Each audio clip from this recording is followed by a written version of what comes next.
Have you ever wondered what it feels like to gaze at the sky and feel both small and infinite at the same time?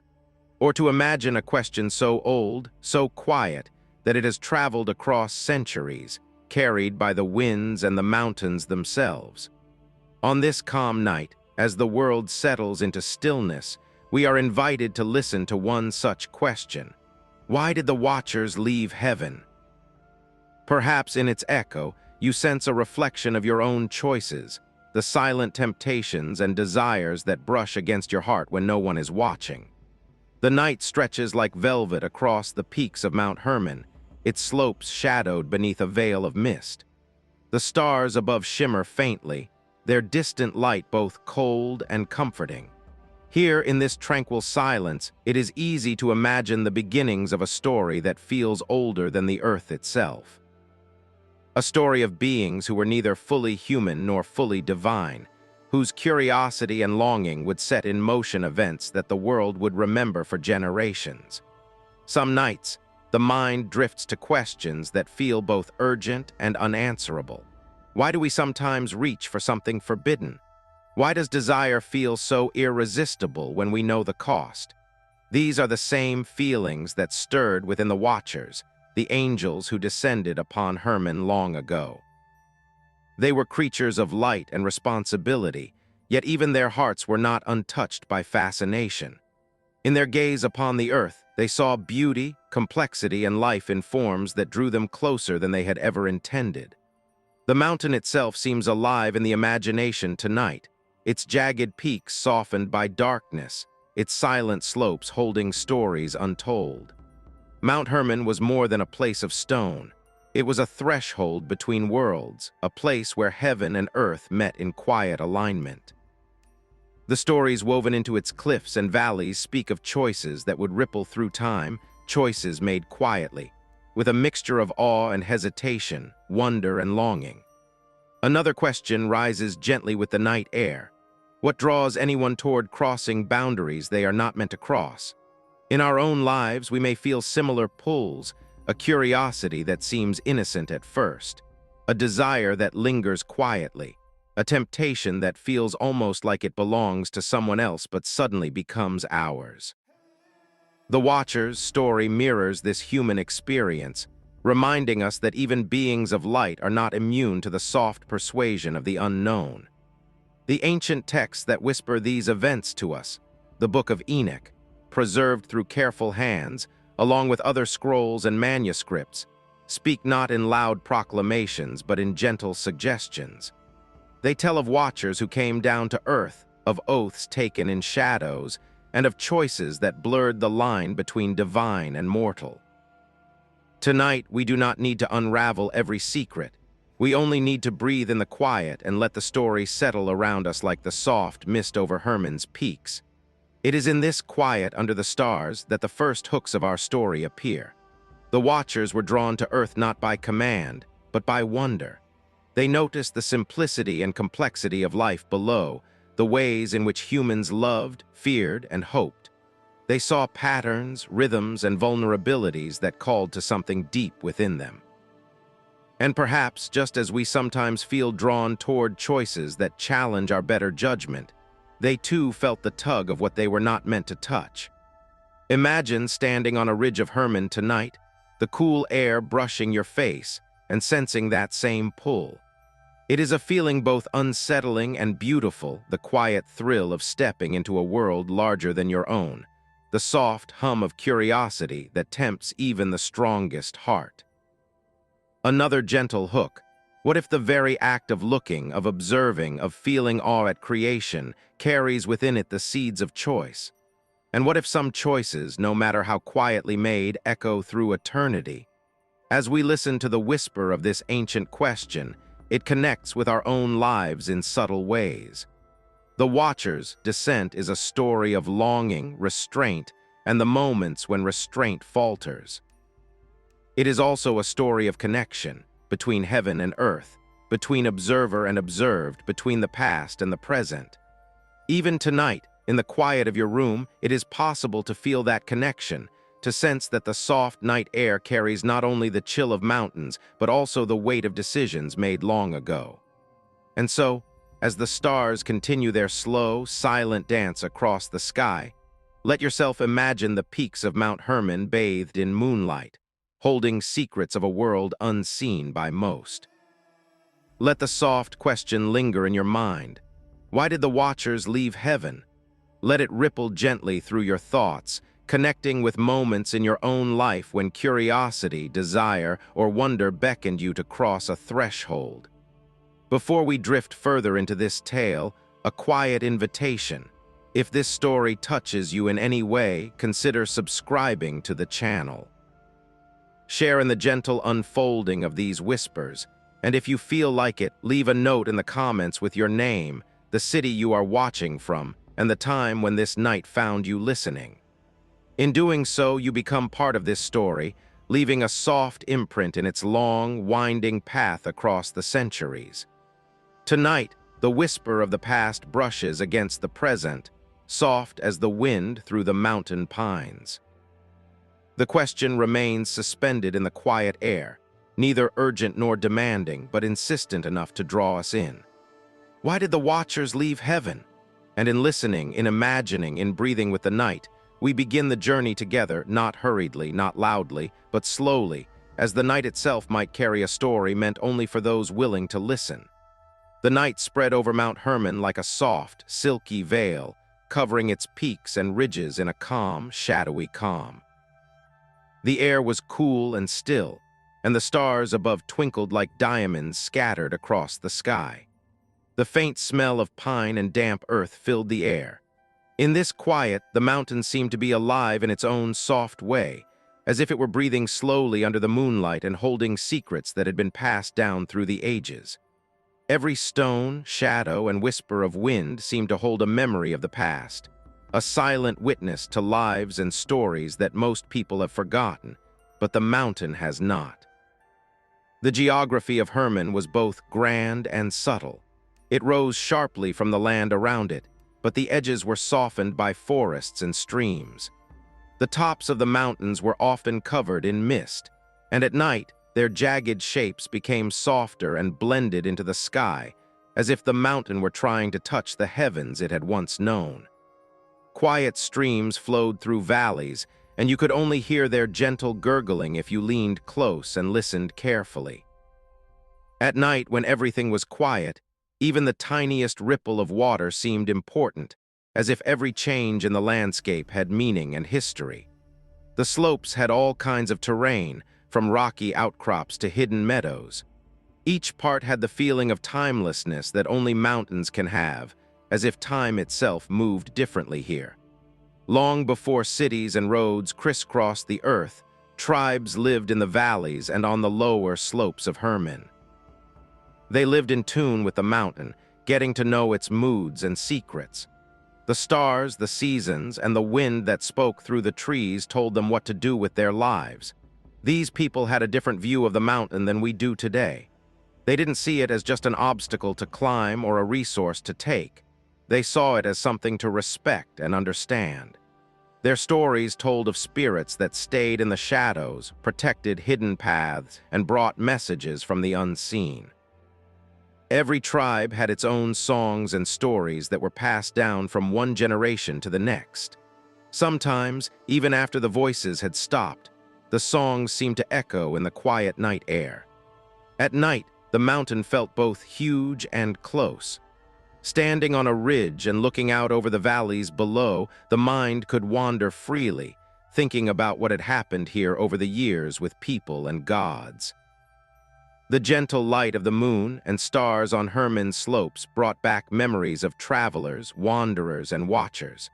The soft shapes of trees and rocks turned into stories of times when decisions were made that had effects far beyond the mountain itself.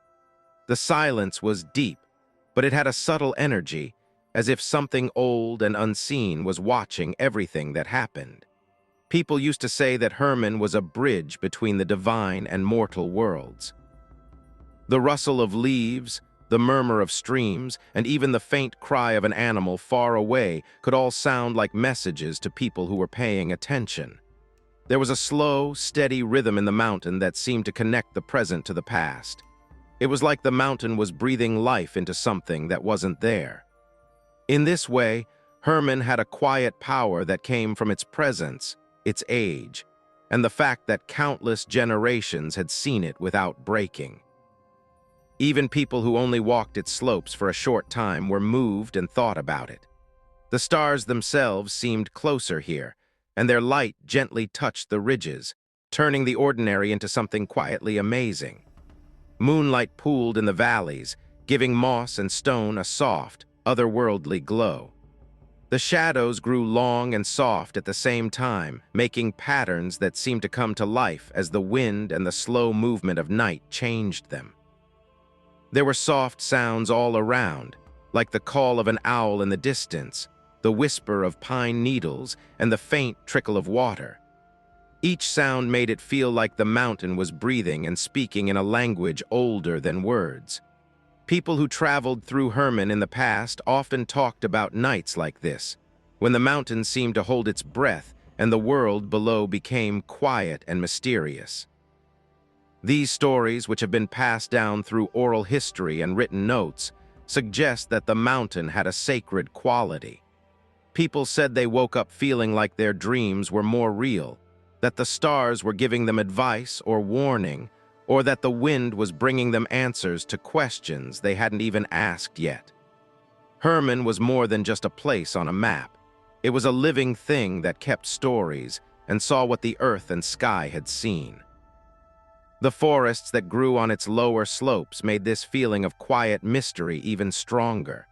The trees were tall and straight, and their branches reached up to the night sky like fingers.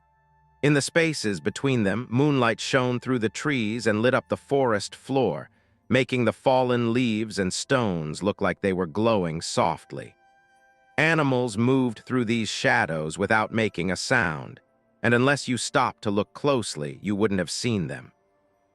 Every sound, every rustle of a leaf or twig made it feel like Hermon was alive, that it watched and remembered, holding the echoes of footsteps that had crossed its surface long before people gave the peaks names. It was a mountain that made people want to look at it without rushing them. Time seemed to stretch here, softly bending around the edges of ridges and valleys. This made people who stayed feel both small and big at the same time. The stars above, the hidden streams that reflected them, the wind that whispered through the pine, and the rocks that had seen countless winters all made me feel like everything was connected. They were all gentle reminders that some things last longer than we can see, and that some mysteries are still kept by the world around us. And even as the night got darker, Hermon stayed there, calm and steady.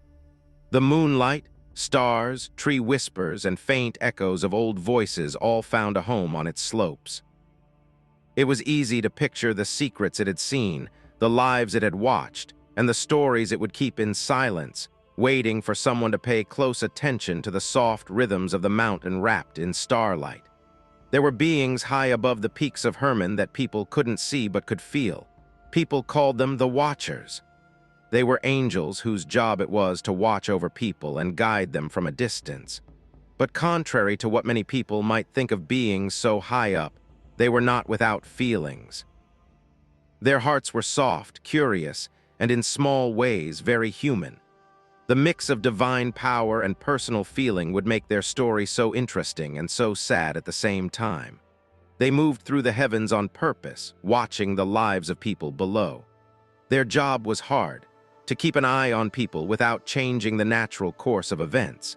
They understood the struggles of men and women and could see their fear, hope, and joy in ways that made the divine laws seem far away at times. The Watchers felt a deep longing that they couldn't name or stop every time a human child cried or a parent cried.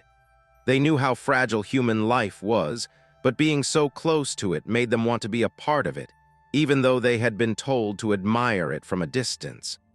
The Book of Enoch hints at this tension without giving away too much. It talks about how the Watchers came down to earth, how they were interested in people, and what happened next. The old texts don't show them as just obedient or disobedient. Instead, they show them as beings who could be curious and amazed, who could feel things, and who could be moved by what they saw. In this way, they were like people who could see a lot, but they also had a mission that they were never meant to give up. It was empathy that brought them closest to people. They felt like a lonely shepherd, like a family that was sad about losing someone, and like the laughter of children that warmed the valleys below. They couldn't ignore the resonance that every emotion stirred in them. They didn't just see what people did. They also saw the complicated web of dreams and intentions that moved lives forward. With each observation, the line between their duty and their personal feelings got thinner, like mist curling around the mountain slopes, soft and almost impossible to see. Their empathy was mixed with curiosity. They watched as people made things, built things, and sometimes destroyed things. They saw the sparks of intelligence and creativity, how knowledge can change and shape communities, and how hard it is to find the right balance between wisdom and foolishness. This interest wasn't judgmental. It was more like a soft, quiet awareness that seemed to speak to their hearts. The watchers wanted to know what people were thinking and how they felt about things beyond just watching them. They were restless because they wanted something, as if the air between heaven and earth held something that made them want to get closer. In some ways, their interest is similar to ours. How often do we want something just because we don't know what it is? How often do we think about other people's lives and try to figure out why they do what they do, how they feel, and what they want? The story of the Watchers is a bigger version of these feelings, with the heart's natural curiosity mixed with the divine. When the world around us is both fascinating and unsettling, it's easy to imagine that they felt what we feel when the night is quiet and the stars are still. But the Watchers also knew where the lines were. They knew what heaven expected of them, what their mission was, and how important it was to hold back. For some, knowing this caused a quiet tension, a soft, nagging feeling of unease that stayed with them. They could see the happiness and sadness of people, but they had to remind themselves of the distance they needed, like trying to admire a fragile flower without touching its petals. Every time they looked at something, they had to balance their duty to connect with their interest in it. The longing in their hearts grew over time, slowly and steadily, like a soft wind that moves through the trees without breaking any branches. Some of the Watchers started to dream about getting closer to Earth and feeling the texture of life there instead of just seeing it. At first, they weren't reckless. Their wants were small, quiet, and almost innocent. But once desire stirs in beings that can think and feel, it stays with them. It whispered, softly but firmly, until the space between heaven and earth felt more and more fragile. Biblical references suggest the Watchers' existence without fully conveying their experiences. People say that angels watch over people and teach them when they need to, but they always have limits. The Book of Enoch goes into more detail, giving names and roles and hints at choices that would change the world. The texts say that the Watchers' gifts to humanity were connected to their ability to feel empathy, be curious, and long for things. But these same traits, which are so human at their core, made their hearts open to crossing the line they were never meant to cross. When it was quiet, they watched people from high places and peaks, hidden in clouds, tracing patterns of life and feeling echoes of joy, sadness, and hope ripple through their bodies. It was like sunlight brushing over leaves or the soft hum of water over rocks when they paid attention to them. At first, they didn't interfere. They just felt deeply and quietly. Their hearts beat in time with the world below, feeling the beauty and fragility of mortal life. They knew they shouldn't get any closer, but they couldn't help but want to understand and connect. The Watchers were defined by this fragile mix of duty, empathy, curiosity, and desire. They weren't perfect, and they weren't immune to feelings. They were beings with human hearts, angels who could be amazed, and their story starts with watching and a gentle pull to join in. In this stillness, with the faint light of stars over Hermon, you can picture them there, watching, feeling, and wanting to be there. knowing the limits but being drawn in by the beauty and complexity of the lives that are happening below. There was a lot of silence on Mount Hermon at night, but there was also a subtle stirring, a faint vibration that seemed to pulse with an unseen tension. The watchers floated above, unseen and quiet, watching the lives of those below. Every moment brought them closer to understanding, but also closer to a desire they shouldn't have had.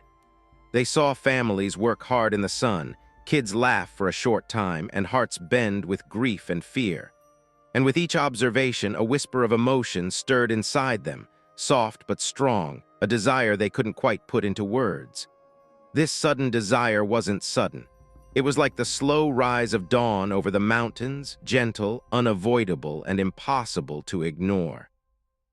Their duty was to watch without getting involved, to see without touching, and to guide without entering the human world. But the watchers' hearts were moved by compassion, and they looked at things longer than they should have. They saw how fragile life is, how delicate human emotions are, and they felt a pull inside them, a quiet, almost imperceptible pull towards a world they weren't allowed to enter. They could feel the strong tension between wanting and needing. Every time they looked at something, it was like a negotiation in their hearts. Should they get involved? Could they get a little closer without breaking the sacred laws that ruled their lives? Every moment was full of the possibility of wrongdoing, but the desire to understand and feel the texture of humanity pushed gently against their will. Like a soft wind bending the branches of the tallest trees, their restraint wavered in small, almost imperceptible ways. The struggles of those they watched stirred a quiet unease. They saw people working in the heat and cold, praying for help, fighting to stay alive, and celebrating small, short-lived victories. Every brave or weak act by a person struck a chord with the watchers, creating a tension they couldn't ignore or calm down. They understood the complexity of the human condition, the fragile interplay between hope and despair, joy and sorrow, and it made their own hearts ache with something dangerously close to desire. Wanting not to own something, but to connect, be close, and take part. Sleepy as the night was, it carried the weight of moral contemplation. The watchers hesitated, caught between admiration and longing. They did not wish harm, nor did they seek to dominate, yet the forbidden attraction to what they observed was undeniable. There was a quiet pause, like the slow curve of moonlight across the hills. In that pause, fear and wonder mixed. Fear of the divine law, fear of crossing a line that could not be uncrossed, fear of the unknown consequences, and yet wonder at the intricate beauty of mortal lives, at the intricate dance of emotions that humans performed so naturally. It was during these quiet times that the first signs of internal conflict became clear. A watcher might linger over a child learning to walk, a parent nurturing a baby, or a pair of lovers exchanging shy glances beneath the olive trees. Each instance carried a lesson in vulnerability and trust, and each lesson struck deep chords within the hearts of the observers. Their feelings were complex, empathy twisted with fascination, admiration softened by a strange yearning. They did not seek to impose themselves, but the line between observation and desire had begun to blur. They felt a little ashamed in their hearts because they knew they were getting closer to the forbidden but didn't fully understand the way. Every night the stress got worse, slowly and steadily, like a river cutting through stone.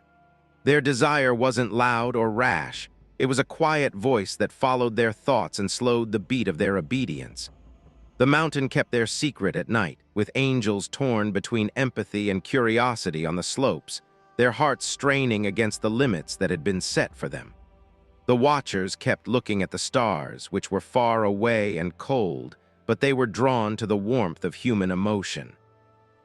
They saw fights, small victories, beautiful and painful moments, and each scene made the paradox of their lives stronger. They were infinite in knowledge but limited by the law.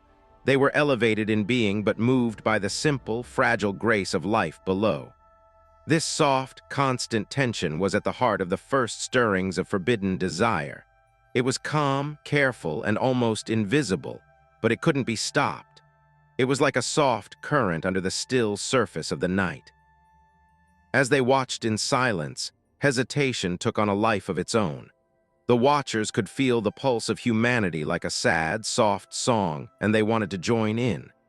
Every human sigh, every tear, every laugh seemed to speak directly to a part of their hearts that was both angelic and deeply human. They could not act, yet they could not look away. Every look was a temptation, a reminder that heaven's rules were fragile and that their own feelings might one day make them break them. As the night went on and the mist curled around the mountains, the first signs of longing became clear.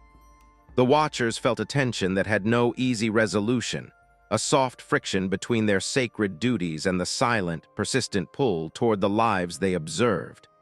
The mountain kept their secret safe, and the stars quietly watched over them. And in the quiet of Hermon's night, it became clear that even though a watcher's heart was heavenly, it was still open to curiosity, empathy, and the quiet ache of desire. Among the watchers, there was one whose name was whispered more often than the rest, whose presence carried a weight both visible and unseen. Semyaza, the one who would later be called their leader, felt the first tremors of doubt in the quiet of night. He was not born with ambition in the sense humans understand it. He was thoughtful, contemplative, and acutely aware of the responsibilities that had been placed upon him. As he gazed down at the lives of men and women far below, he felt a surge of emotions that stirred uneasily in his chest: empathy, longing, and the unmistakable pull of desire. The other watchers, sensing his hesitation, began to look toward him, not with expectation alone, but with a silent hope that he would provide clarity. Semyaza had always had a quiet authority and a natural presence that drew people in without trying to. But this power was hard for him to handle, especially when his heart was torn between duty and desire. He understood the risk of stepping beyond the boundaries, the consequences that awaited those who faltered in obedience, and the enormity of the choice before him pressed against his conscience like a shadow over moonlit slopes. Loneliness accompanied him as much as authority. Even though the other watchers were his friends, they were also unsure, and he felt alone because he had to make the decision. Every look from them was full of hope, and every silence was a gentle push. They didn't just look to him for leadership, they also looked to him for bravery and the ability to make a choice when there was no clear answer.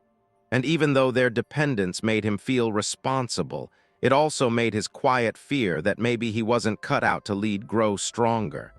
He was afraid that if he made a mistake, it would have lasting effects. He often hesitated because he was torn between fear and desire. The thought of breaking heaven's law was terrifying, a shadow that stretched over every intention and glance. But he couldn't ignore the quiet pull towards people, the beautiful lives below. He felt so tenderly about each picture that it was hard to hold back. Kids playing in sunny fields, families laughing and crying, moments of love and struggle. His heart, which was so high in rank and understanding, shook with feelings that were not completely angelic or human, but somewhere in between. The mountain and the stars were his friends every night. Semyaza took a moment to think in the quiet of Hermon's slopes. He felt both awe and fear, admiration and longing. He thought about the path of obedience, the path of temptation, and the line that couldn't be crossed. But it still seemed to call to him softly and persistently. His life was a constant battle between feeling powerful and feeling weak. Every decision was hard, and every look at the world below was a test of his willpower. People started to notice the small changes in him, like the doubt that hung over him like a shadow. The watchers were obedient and did what they were told, but they were also becoming more and more curious about the leader who didn't seem ready to lead. They talked to each other in low voices, like the wind through the pines, thinking about the right amount of risk and reward. They often looked at Semyaza, looking for advice, permission, or the first sign that they had made a choice that no one else had the courage to voice. And as they silently watched him, he became very aware that he was no longer alone in his doubt. Their emotions were now mixed with his, and the tension between them made the choice he had to make even harder. Semyaza's inner struggle didn't come from being arrogant or wanting to be in charge. It came from a deep understanding of what was at stake and a deep empathy that made him stronger and weaker at the same time. He wanted to protect, understand, and maybe even feel a connection that went beyond just seeing. But he was also afraid of what would happen if he disobeyed heaven, and how his own choices could upset the fragile order that had been in place since the beginning. Every time he hesitated, it felt like time stopped for a moment, like clouds moving across a starlit sky. Duty and desire brushed against each other like clouds moving across a starlit sky. He thought about the faces of the people below him, how simple and complicated human emotions can be, and how the fragile, fleeting moments that make each life bright and deep. He realized why the other watchers looked to him in those moments of reflection. They needed courage not just for themselves, but also for a choice that had never been theirs alone to make. Their trust and reliance made him feel more alone, but it also made him more aware of his role. He couldn't ignore the feelings in his heart, and he couldn't ignore the heavy responsibility that held him down like chains that were softer than silk, but just as strong. Even when he was unsure, Semyaza's thoughts were clear in a strange way.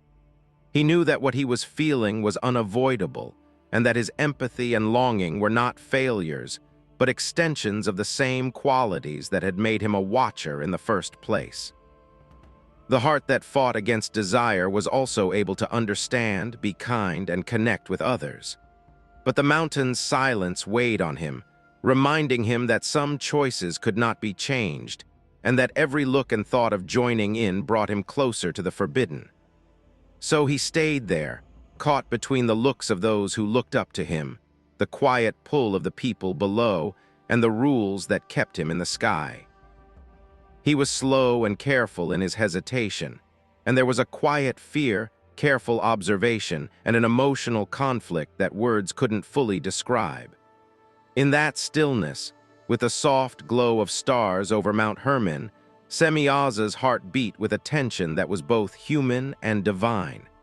It was a rhythm that matched the mountain's patient watchfulness and set the stage for the moment when he would stop hesitating and take action. The night sky above Mount Hermon was huge and never-ending, like a deep indigo canvas with countless stars on it. The watchers stayed there in silence between heaven and earth, their hearts heavy with desire, fear, and the invisible tension of choice. They let themselves drift closer to the world below, one by one, in a slow, deliberate way, as if the air was carrying them gently towards an unknown future. There was no rush, no violence, just a quiet, movie-like descent that sparkled softly against the dark. It was a perfect stillness of light and shadow. 200 angels, bright and quiet, moved like lanterns floating across the night sky. Each one had its own doubts and fears, and each one felt the tremor of excitement and fear beneath the surface of obedience. They didn't fall carelessly. They floated, moving in a rhythm set by both love and loyalty. Their eyes were wide with wonder and caution as they looked down at the world below, mountains, valleys, rivers, and villages bathed in the calm light of the moon. The world seemed to hold its breath, waiting for the soft light of beings who had never been on its soil before. Semyaza led them, the first among equals, his heart still heavy from having to make a choice. He didn't give orders with force. Instead, he had an unspoken presence that made the watchers move in perfect time. Each angel felt a brotherly bond and knew that they were about to cross a line that could never be crossed again. Their vows to each other, spoken softly in the sacred silence before they fell, were not loud or boastful, but careful, quiet threads of commitment that bound them together like stars in the sky. There was fear, but it was quiet, like the soft sound of leaves moving in the night. Not afraid of violence, but of choice, the unknown, and the weight of going against the unchanging laws of heaven. Every angel knew that their fall, no matter how soft and airy, would be the end of the queue. But in that very awareness, there was also trust, trust in each other, in their shared goal, and in the strange, magnetic pull of the world below. Fear didn't stop them. It was a soft counterpoint to the grace of their movement, a tension that made the descent feel more personal, more alive, and more important. The Watchers' glowing shapes made arcs in the night sky, and each movement was slow, careful, and beautiful. Light flickered along their paths, like fireflies in a quiet dance, lighting up the huge space between heaven and earth with a soft, dreamlike glow. They didn't talk to each other in words, but in the subtle currents of presence, they shared a longing and understanding. Their brotherhood was put to the test in those moments, and it grew stronger because it took a lot of courage to follow their leader and keep the unspoken promise of being together even when they were about to do something wrong. Every angel knew how heavy the future would be. The only sound was the soft hiss of air against their wings, which sounded like the ocean brushing against cliffs. It brought them closer to a world whose textures they had only seen from above. The mountains seemed to welcome them quietly, their shadows stretching long across the valleys, making a stage for this slow, glowing crossing. The land below them was untouched by people, and at that moment the Watchers were both watching and participating. They were floating in a space between heaven and earth where they almost touched but not quite. Semyaza looked at the people who were following him and saw the mix of fear and awe on their faces. He could feel their dependence on him, the fragile trust they had in him, and the deep loneliness of knowing that his decision had set the course for everyone who moved with him. Their descent was not just a physical act, it was also an emotional one. They gave in to their desire and curiosity, and they quietly rebelled against the distance that had always kept them apart from the world below. But even in the giving up, there was grace, a kind of solemn beauty that couldn't be rushed, forced, or changed. The Watchers' glow stood out against the dark around them, softly lighting up the night and making it feel full of possibilities. They moved as one, but each had their own private thought and a small pulse of emotion that was only theirs. There was no rush that night, no need to explain why they were doing what they were doing. Only the gentle pull of gravity and choice led them down. It was a descent full of promise and danger. It wasn't dramatic or violent, but it was mesmerizing in its quiet power, like petals falling slowly onto still water, each ripple touching eternity. As they got closer to the mountains and forests, the Watchers' hearts raced with excitement. Their eyes followed the small movements of people far below, the dim lights of villages, the flickering of fires, and the soft sway of trees in the night wind. Every detail was clear, but the movement stayed calm, like a dream, stuck between what was and what could be. They knew that going over this line would change their lives forever, but in the soft glow of the night, it felt almost natural, like a tide coming back to a shore it had always admired from a distance. 200 lights and 200 hearts slowly moved across the sky, held together by a promise, a desire to know more, and the fragile bravery that comes with taking the first step towards the forbidden. The stars above saw them fall, and the mountain below welcomed them without saying a word, keeping the secret of a night when heaven came closer to earth than it ever had before. Every soft glide, every careful pause, and every look they shared had meaning. The movement was like poetry in itself, a calm start to a story that would echo through time. The night on Mount Hermon turned into a deep velvet quiet, a silence so complete that it seemed to swallow up the soft shimmer of starlight. In that silence, 200 hearts beat as one, held together by fear, excitement, and the strange thrill of a choice that would go far beyond the mountains. The Watchers floated together, their glowing bodies casting soft, faint light on the snow-covered peaks. Each one knew how important this moment was, and in that quiet, they whispered to each other, not in words but in the unspoken language of trust and unity, making a promise that felt like it had been around forever. Semyaza stepped forward, folding his wings lightly against his back and feeling a soft weight on his shoulders. He didn't speak loudly, but his voice had a deep resonance that seemed to vibrate through the air. It was a serious murmur that meant much more than sound. The oath they were about to take was more than just a promise to do something. It was a bond of shared hearts, a declaration of brotherhood that connected each watcher to the others in ways that could never be broken. Each angel felt a shiver run through them as the words formed in the quiet night. It was a mix of fear, respect, and the intoxicating pull of something big and unknown. The oath had an immediate and real effect. This was not a promise that could be broken or forgotten about easily. It was a promise that went beyond the mountains of Hermon and touched the very fabric of the universe. Each watcher felt the weight of eternity pressing down on them, reminding them that their choices would have an effect on the future that they could hardly imagine.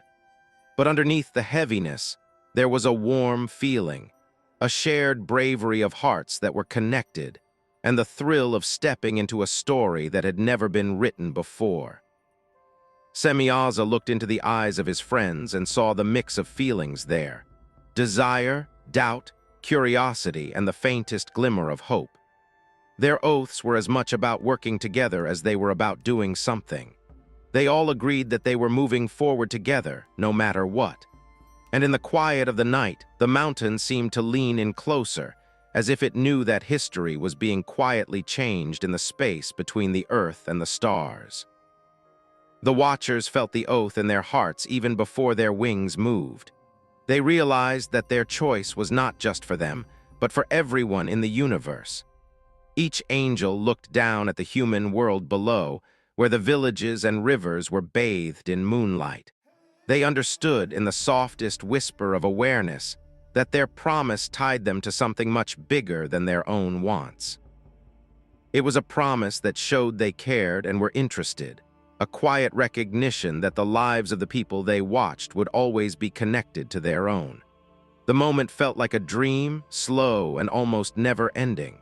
The only sounds were the soft rustle of wings and the quiet thrum of heavenly hearts. The watchers felt the heavy weight of their unity in this timeless place. The oath tied them not only to each other, but also to a path that could change the course of human history. It was a quiet but strong thread that connected heaven and earth. Every word of their vow was full of emotion, a mix of excitement, fear, and the gentle thrill of being part of something that had never happened before. The quiet of Mount Hermon made the act of taking the oath feel more sacred than anything else. The stars above seemed to shine more brightly. The mountains below held the promise gently, and the night itself became a witness to the watchers' collective heartbeat. It felt like the universe was holding its breath in honor of a moment when divine beings, bound by law but moved by feeling, chose to get closer to a world that had always fascinated them. Semyaza's words were soft and careful, and they had a weight that spoke to the heart instead of the mind. The oath was more than just a promise. It was an emotional bond that made them aware that their actions would have both short-term and long-term effects. But the emotional pull wasn't strong or harsh. It was soft and deep, like moonlight slowly spilling over a valley. Each watcher felt the quiet thrill of having a common goal, the warmth of being together, and the slight fear of crossing a queue that had been off limits since the beginning of time. The oath was powerful not only because it made a promise, but also because it made everyone feel vulnerable. By tying themselves together, the watchers admitted their fears, doubts, and the quiet stirrings of desire that had brought them to this night. Their hearts were in sync, but every beat held a personal note of doubt, and the realization that their shared step forward was also a personal reckoning. The quiet dance between trust and fear made the night feel both soft and huge, as if the air was full of the delicate magic of choice. Mount Hermon, which is always quiet, held the oath in its arms. The angels' glowing bodies softly reflected off the rough peaks, and their wings barely moved the still air. In that calm, bright moment, they realized how heavy their promise was, a bond formed by fear and hope, curiosity and care, and a desire that went beyond the limits of their heavenly home. The night seemed to hold them, patient and understanding, as if it knew that one serious promise could change the course of history in ways that would never be seen. The world of early humans unfolded below the quiet slopes of Mount Hermon in a delicate, soft, and unassuming way, like the slow sway of reeds along a riverbank. The villagers went about their days in a way that seemed almost timeless, their lives not affected by the complicated things going on in the heavens. Kids ran barefoot through open fields, and their laughter echoed through the valleys like a soft song. Elders took care of the fires and crops with a steady, calming presence. Every little thing had a quiet closeness to it, the careful turning of the soil, the shared meal, and the whispered stories around the fire. Each moment was unremarkable in its details, but together they made a huge pattern that lasted for generations. The watchers, who were just out of sight, watched with a gentle interest. They were drawn to each other not just out of curiosity, but also because they felt a connection deep inside them. Every time I looked at the people, I saw a new texture, a small detail of life that seemed weak but was very strong. They saw how a small act of kindness, like offering a hand to a neighbor or planting a seed of hope, could have a big effect on the lives of those around it in ways that were not always clear. The rhythm of human life, which was both ordinary and amazing, fascinated them and touched the parts of them that could feel empathy, longing, and quiet admiration. Early humans moved around without knowing that bright watchers were watching them from above. The little things they did every day were important, like fixing their homes, taking care of animals, and getting food. Each of these actions quietly carried the weight of survival. But there was beauty in this simplicity. How a mother calmed her child to sleep, how friends laughed around the warm glow of evening fires, and how people marked the seasons and cycles with both practical and sacred gestures. The watchers felt the pull of these moments, which were a mix of wonder and sadness, because they could feel how fragile innocence was and how fragile human lives were. The angels thought about how people made decisions without thinking about them, not knowing the deeper forces that shaped their world. A child picking a path to walk through the meadow, a father deciding whether to go deeper into the woods to hunt, and a group of women deciding how to divide up their work were all small decisions that the watchers understood very well. They realized that these decisions, which seemed small at the time, could have a big impact on the future in ways that were both deep and unexpected. The watchers had known for a long time but rarely felt so deeply that life, even in its smallest details, was sacred and important. The simplicity of human existence became a mirror that reflected these deeper truths. As the day went on, the humans' actions were like a soft song, a series of small movements and decisions that had a quiet purpose. Semyaza and his friends watched as families worked together, talking and laughing freely. The bonds between them grew naturally and without effort. From so far away, it was easy to forget that these lives were also fragile and could be lost or hurt. But it was this fragility that made them so interesting. Every act of kindness, every second of learning or playing, seemed to have its own light, shining down on the pattern of life below like a soft, undulating glow. The watchers couldn't help but think about how the simple choices people make today are like the caring and curious things people did in the past. Just like a child learns the pattern of the seasons or a neighbor helps without expecting anything in return, people shape themselves all the time through small choices that become part of the community and the legacy. The angels, who were watching silently, started to feel the subtle pull of connection. They realized that the rhythm of life, which was always there and always changing, was just as strong now as it had been in the beginning. The watchers felt the weight of their oaths and the tension that their presence brought to this peaceful scene, even as they watched. They hovered out of sight, knowing that just watching could change the course of events in ways they couldn't even imagine. Their hearts were filled with empathy, longing, and a quiet interest that wasn't judgmental or far away. The angels carried with them a delicate layering of emotion that made the world below feel alive and intimate. Every time they saw a child brush their hand through tall grass or heard villagers talk softly to each other, they recorded it. People's innocence, quiet bravery, and strength became a source of gentle amazement. The watchers knew, on both an emotional and spiritual level, that life was made up of a series of connected moments, and that every choice changed the course of existence in small but important ways. They saw the fragile balance between survival and happiness, work and rest, love and loss, and felt a strong pull in their hearts, a desire to reach down, touch, and guide, even though they knew they shouldn't intrude. The soft glow of fires and lamps lit up the valleys as night fell again, just like the faint lights of stars above.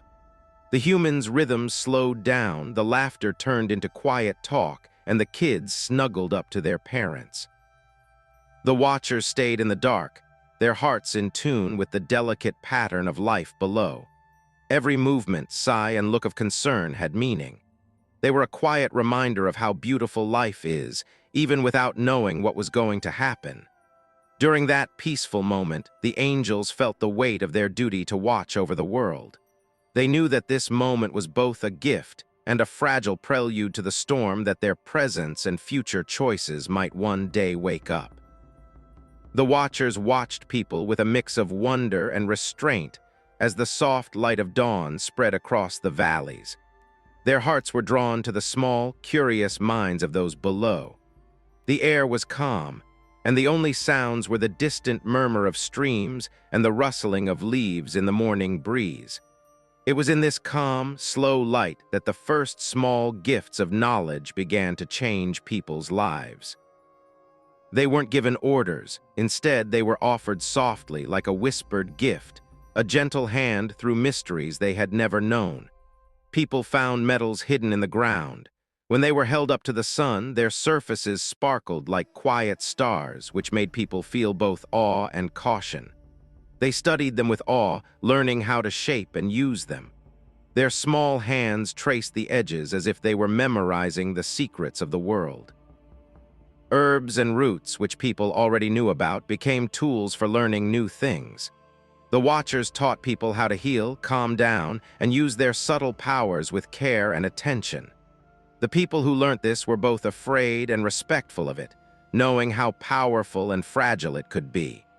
The watchers felt the emotional ripples of discovery deeply within themselves as they plucked each leaf, crushed each root, and brewed each one. There was no power, no order, just a slow, glowing gift that seemed to hang between the edges of awe and control. People began to notice cosmic signs, and they quietly watched the positions of stars and the movements of the moon. The watchers subtly guided these observations, giving them a little push here and there to help people start to see patterns in the night sky. There was no hurry, no sudden revelation, just a slow unfolding, as if the universe were letting out a small, careful secret. People looked up in silence, feeling that the sky held more than just beauty. They felt that it held knowledge, guidance, and a strange power that they were just starting to understand. Their hearts were full of curiosity, but also a little bit of fear, because they knew that some mysteries might be too hard for them to understand. People who watched the watchers closely whispered about enchantments and subtle arts that grew in quiet corners of villages. With careful hands and hesitant breaths, people tried things out, weaving patterns of energy that linked them to forces they didn't fully understand. The watchers didn't judge these attempts. Instead, they watched them with quiet, empathetic interest, feeling the delicate balance between awe and hesitation. Every human action, every hesitant step towards understanding, was like a mirror for the angels' own hearts, showing their curiosity and desire, as well as the quiet fear that comes with moving towards something that is both forbidden and hard to resist. The way knowledge unfolded had a gentle rhythm, and the pace was set by how emotionally ready people were. Some were excited, their eyes shining with the soft fire of discovery. Others stopped, unsure, as the weight of new knowledge pressed gently on them. People were learning not only what they could do, but also the small effects that each choice had on the world around them. They were in awe of what they were learning, and there was a respectful hush as they began to realize that each new skill and revelation came with hidden responsibilities that would affect their lives in both the short and long term. The watchers' emotions mixed with how people reacted, making a soft, dreamlike dance of watching and changing. The angels felt both the pull of care and the flutter of regret. They knew that even small gifts could make people question, fear, and be confused. They saw the joy in a child's eyes when they first bent metal into a useful shape, the worry in an elder's eyes when they realized the hidden dangers that came with new knowledge, and the gentle curiosity that guided each small experiment. It was a fine line, a quiet dance between guidance and restraint, awe and doubt. People started to realize that what they were getting had two sides. Metals could build things, but they could also hurt them. Herbs could heal, but they could also confuse. Cosmic signs could point the way, but they could also confuse because they were so complicated. The watchers watched this with soft attention, their hearts intertwined with a quiet understanding that wonder and fear are often two sides of the same coin. As the morning slowly unfolded, people felt the weight of choices they didn't yet fully understand. The first hints of moral and emotional responsibility began to show up in the spaces between discovery and understanding. As knowledge spread among people, the air seemed to hum with a soft awareness. A quiet, golden glow of awakening moved slowly through the valleys. Every time she looked up or moved carefully with her tools and herbs, the watchers could feel it. There was no noise or excitement, just the soft pulse of understanding that flowed through small towns and open fields, linking people's hearts to the soft, glowing presence above. The gift of knowledge was both a light and a shadow, a soft, intricate dance between what could be grasped and what lay just beyond reach. People responded with awe, curiosity, and quiet hesitation, their spirits touched but not overwhelmed. In this calm morning, the first seeds of deep understanding began to grow. People saw the earth, the sky, and each other in a new way, feeling a soft rush of understanding that was both beautiful and confusing. The watchers stayed in their glowing forms, their hearts full of tender observation.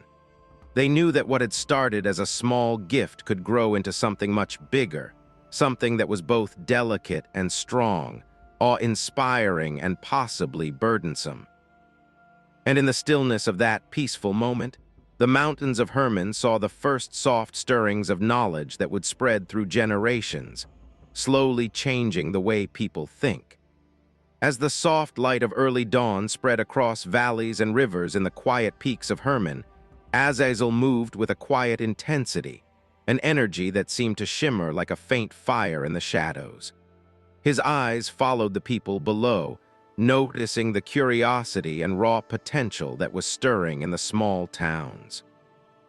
He was drawn to these fragile lives, not because he wanted to hurt them, but because he wanted to share the gifts of insight he had with them and help people understand the hidden forces of the earth in a new way.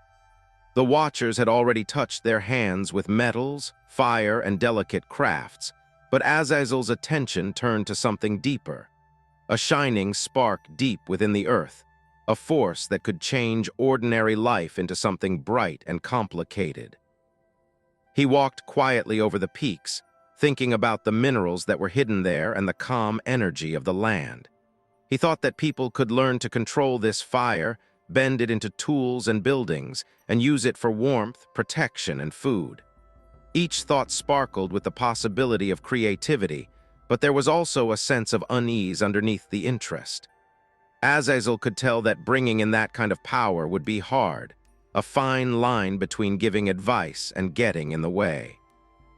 The mountains stood still and watched as the angel fought with his feelings and desires. Their dark shapes rose like gentle guardians. Azazel started to come down, and his wings glided through the thin mountain air, bringing him closer to the villages. He moved slowly, as if the wind was pushing him along, and each step was careful and graceful. His mind went over the options. A spark from flint could start a fire that would keep families warm, careful hammering of metal could make tools that would keep them safe, and a few simple arrangements of fire could light up the night. These were gifts, signs of connection and care meant to make people feel awe and understanding. But even as he made plans, a quiet sense of imbalance whispered to him, a subtle warning that ran through the excitement. The people noticed the faint, soft light that came with him, but they didn't really understand what it was. They were gently curious and interested in the ideas and tools that seemed to come from the sky as gifts. Azazel stayed in the background, helping to shape tools and teaching people how to control fire with respect and patience. Kids watched with big eyes, older people looked at each other with caution, and small groups carefully tried out the new options. The angel's heart was intertwined with theirs, a mix of pride and worry, hope and doubt, knowing that every new thing brought both beauty and small consequences.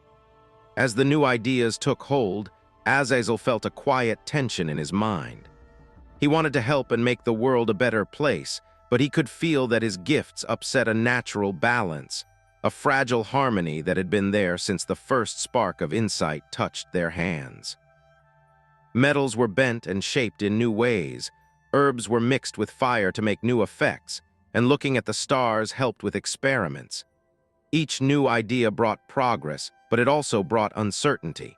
The angel felt a soft ache of awareness that even good intentions could have unpredictable effects on people's lives. The quiet of the evening made Azazel's inner conflict worse. He saw villagers learning, struggling, discovering, and growing, and their faces showed a mix of wonder and doubt. He wanted to give more of his light and help others, but he also felt a quiet pull of restraint, a voice that told him that every gift had a shadow and every step forward had a delicate consequence. The mountains seemed to hold these moments in their arms. The quiet slopes took in the soft glow of understanding and unease, and the natural world itself showed the fragile balance between creation and imbalance. His actions were like poetry, with a soft rhythm that echoed the slow change of the seasons. Every flame that lit, every piece of metal that bent, and every tool that was shaped became part of a quiet story, a gentle dance of cause and effect. People changed slowly, learning about the gifts without being overwhelmed, thanks to the angel's careful hand. They didn't know about the bigger tension that ran through the gifts themselves. Azazel felt both proud and sad because he knew that the beauty of creation was often mixed with unexpected imbalance, and that even the softest fire could cast both light and shadow. The villagers became aware of the presence of guidance, a quiet feeling that their small, tentative experiments held both promise and caution. Azazel kept hovering in the quiet spaces between trees and homes, giving people insight through soft light and movement. He felt both longing and fear in his heart. He knew that his job was not just to teach, but also to navigate the delicate balance of intention, consequence, and the hidden harmonies of the world. Every spark of fire and every glint of shaped metal stood for his careful, hesitant influence, a gesture meant to light the way without overwhelming it, to inspire without destroying it. As night fell and the soft stars appeared over Hermon, Azazel stayed among the peaks, his wings folded gently against his back. He thought about the fine line between helping and bothering. He thought about how creative people can be and how small hands can learn to shape fire and metal. But he also felt a slight tremor of imbalance, a quiet awareness that every gift has both light and dark sides. The mountains, which were quiet and eternal, held these moments of gentle intervention. They saw the tender complexity of an angel who wanted to guide, but found the quiet effects of even the lightest touch on a human world that was just starting to wake up to understanding. The night air over Hermon sparkled softly. as if the stars had come closer to watch the quiet unfolding of hidden knowledge. Semyaza moved quietly through the shadows, leaving behind a faint glow that looked like a soft echo of the light from above. He thought about the balance he had once sought, the oath he had made under the quiet mountains, and now, quietly, about the fragile curiosity that people had inside them. There were whispers of understanding that the wind carried through the villages. It was like a touch of magic that moved through the trees, across fields, and into homes where people were sleeping. Dreams started to get deeper and clearer, giving people hints of knowledge they had never had before. They were a gentle push towards wisdom that didn't break the fragile peace of their hearts. Semyaza's presence was not loud or demanding. Instead, it moved like a slow, calming rhythm that people could feel but not understand why. In the dark, small signs appeared. The way firelight reflected off a blade of grass, a breeze that carried a faint, almost unplaceable scent of herbs and minerals, or a sudden realization while thinking about a simple question. The watchers were careful because they knew that knowledge was more than just facts. It was a fragile gift that could spark both interest and desire.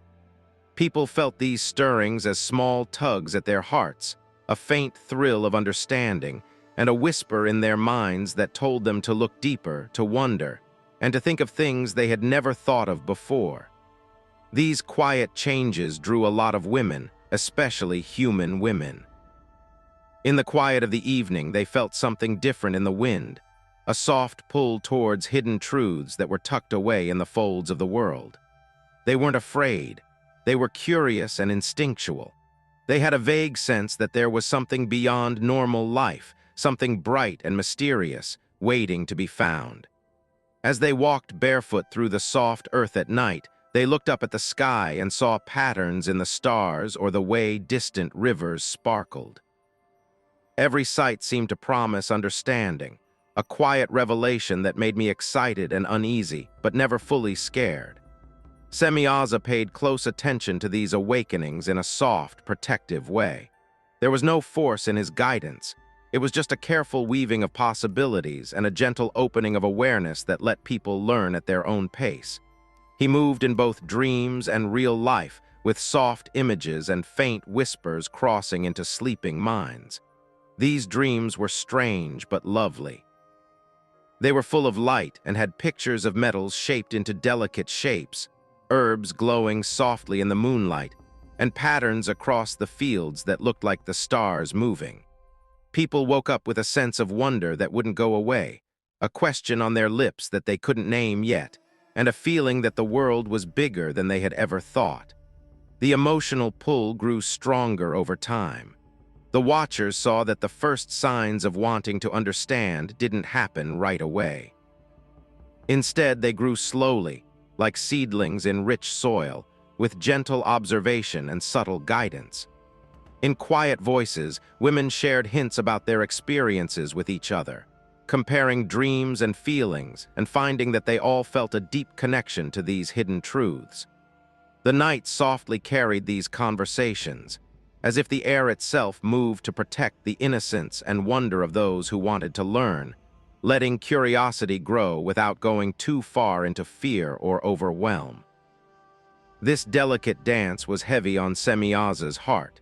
He had once hesitated because he knew the oath and the possible consequences, but now he was quietly involved in the rise of human consciousness. There was beauty in the process, the slow emotional awakening of the first seekers of knowledge, their tentative steps towards understanding, their soft laughter at discovery, and the careful questions that hung on their lips like petals about to bloom. He felt a tender pride mixed with a soft, constant unease. He knew that each new understanding came with a lot of responsibility, but he also knew that guidance could be a gift that only left faint traces on people's hearts. The spells that took hold were very weak and hard to see. Lessons came from small patterns in nature. For example, the way a vine twisted towards light taught patience. The way water shimmered under moonlight suggested reflection and clarity, and the way birds flew suggested freedom mixed with restraint. Women saw these patterns and felt their hearts respond to the quiet symphony of meaning that ran through everyday things. The Watcher's gentle guidance made every act of learning feel sacred and personal, as if there was a hidden thread connecting human hearts to the unseen Watchers who had come down from the heavens. Semyaza thought about these quiet changes for a while, knowing that the spread of knowledge was both weak and strong. Every dream, every time you saw a shiny metal or herb, and every time you learnt something new was a small turning point that changed the way people thought. The night wrapped around these awakenings like a soft blanket, keeping sudden fear from getting to the human hearts and letting curiosity and wonder settle in like the tide going out. Semyaza felt the pull of his own longing through it all, the need to care for others without overstepping, to shine a light on them without disturbing them, and to see the fragile beauty of human growth with a steady, patient heart. The villagers felt the soft weight of this hidden wisdom even as stars twinkled in the sky and were faintly reflected in calm lakes and rivers. There was no hurry or frantic searching. Instead, insight unfolded slowly and steadily, moving into dreams, conversations, and actions.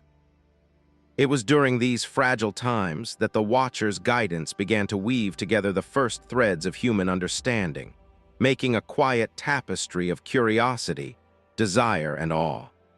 The night held these beginnings with care, as if the mountains themselves had leaned in to cradle the hearts that were just starting to wake up to the subtle magic that was woven into their world. The sky above the quiet valleys and hills seemed to go on forever. It was a deep, velvety space filled with stars, each one a silent sentinel of distant light. The Watchers stayed in the soft twilight where their shapes almost blended in with the faint shimmer of the heavens. They watched as people looked up. The night had a gentle rhythm and a calm that seemed to stop time, making even the smallest things seem important. The twinkling of a constellation, the slow change of seasons, and the moon's faint arc tracing a delicate path across the sky. It was in this bright stillness that the first lessons of understanding the heavens began to unfold, softly whispered into people's minds, like a dream that was barely remembered when they woke up. The stars had stories, but people didn't know what they were yet. Some were bright and steady, while others flickered like shy fireflies. Each one had a quiet pattern that hinted at cycles that were hard to understand right away. The Watchers gently guided people's eyes, showing them that the sky was more than just a backdrop to life. It was a map, a silent code written in light.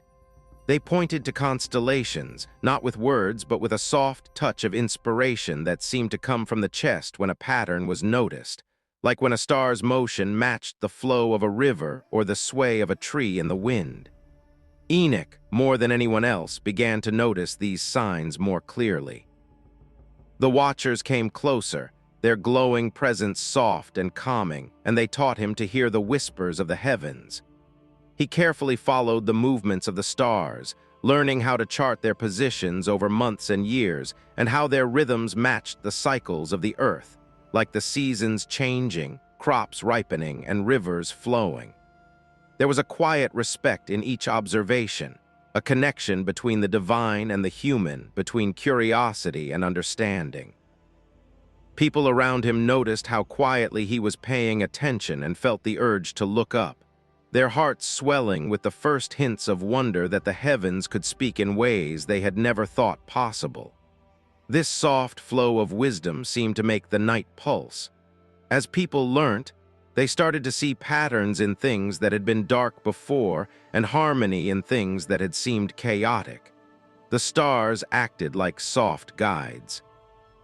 Their shapes and positions told the time and seasons, and their shapes suggested lessons in patience, reflection, and observation. The Watcher's advice was never pushy.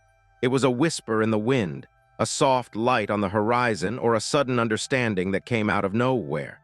People felt a quiet thrill when they saw these signs. Their curiosity was mixed with awe, as if the universe itself were softly breathing into their minds. Cycles became a quiet, steady beat in life.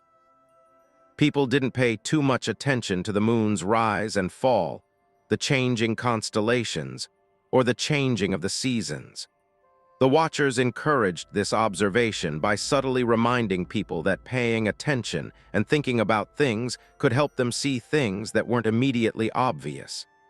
Every moment spent quietly watching the sky became a meditation, a slow, bright thread that connected people's hearts to patterns that were much bigger than the mountains and valleys of their daily lives. These soft lessons filled the night, like a tapestry made of light and quiet understanding, with each heart touched in its own way. Enoch started to tell people about these things in whispers, pointing out patterns he had found and hinting at cycles that were right in front of them. Others followed, their eyes rising with his, and their minds open to the soft order that lay behind the stars' apparent chaos. The watchers watched this unfold with gentle care, knowing that their teaching was a fragile gift. The ability to read the heavens was powerful, but it also required patience and self-control.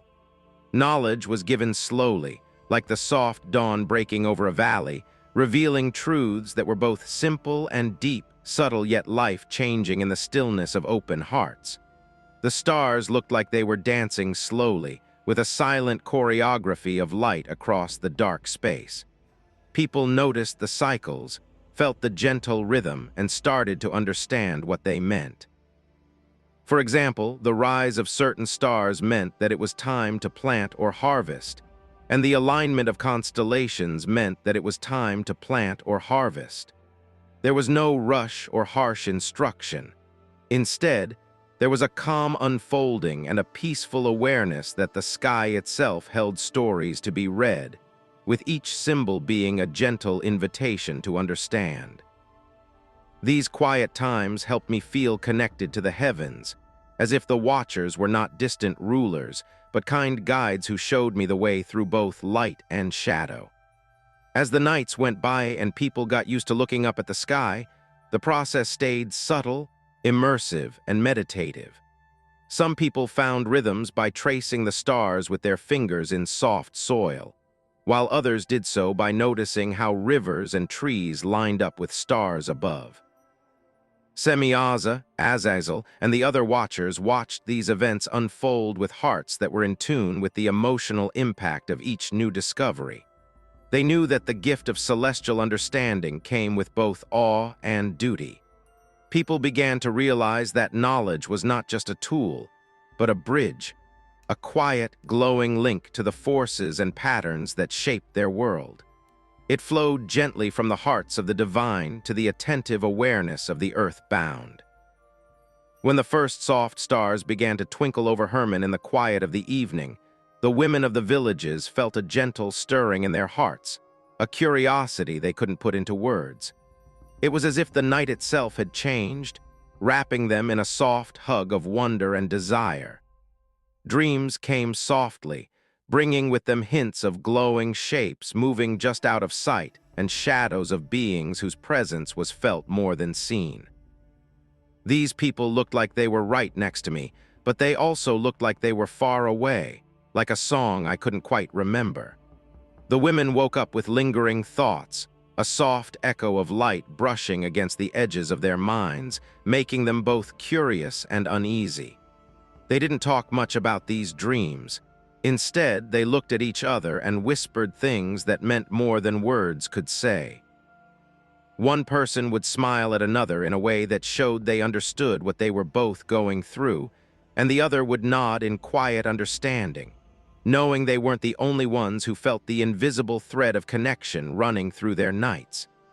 These meetings were soft and close, like a slow dance of emotional awareness that brought up feelings from the past and the present. The watchers were there, hovering over these moments like the warmth of sunlight coming through distant clouds. In these quiet places, Semyaza's subtle guidance became clear.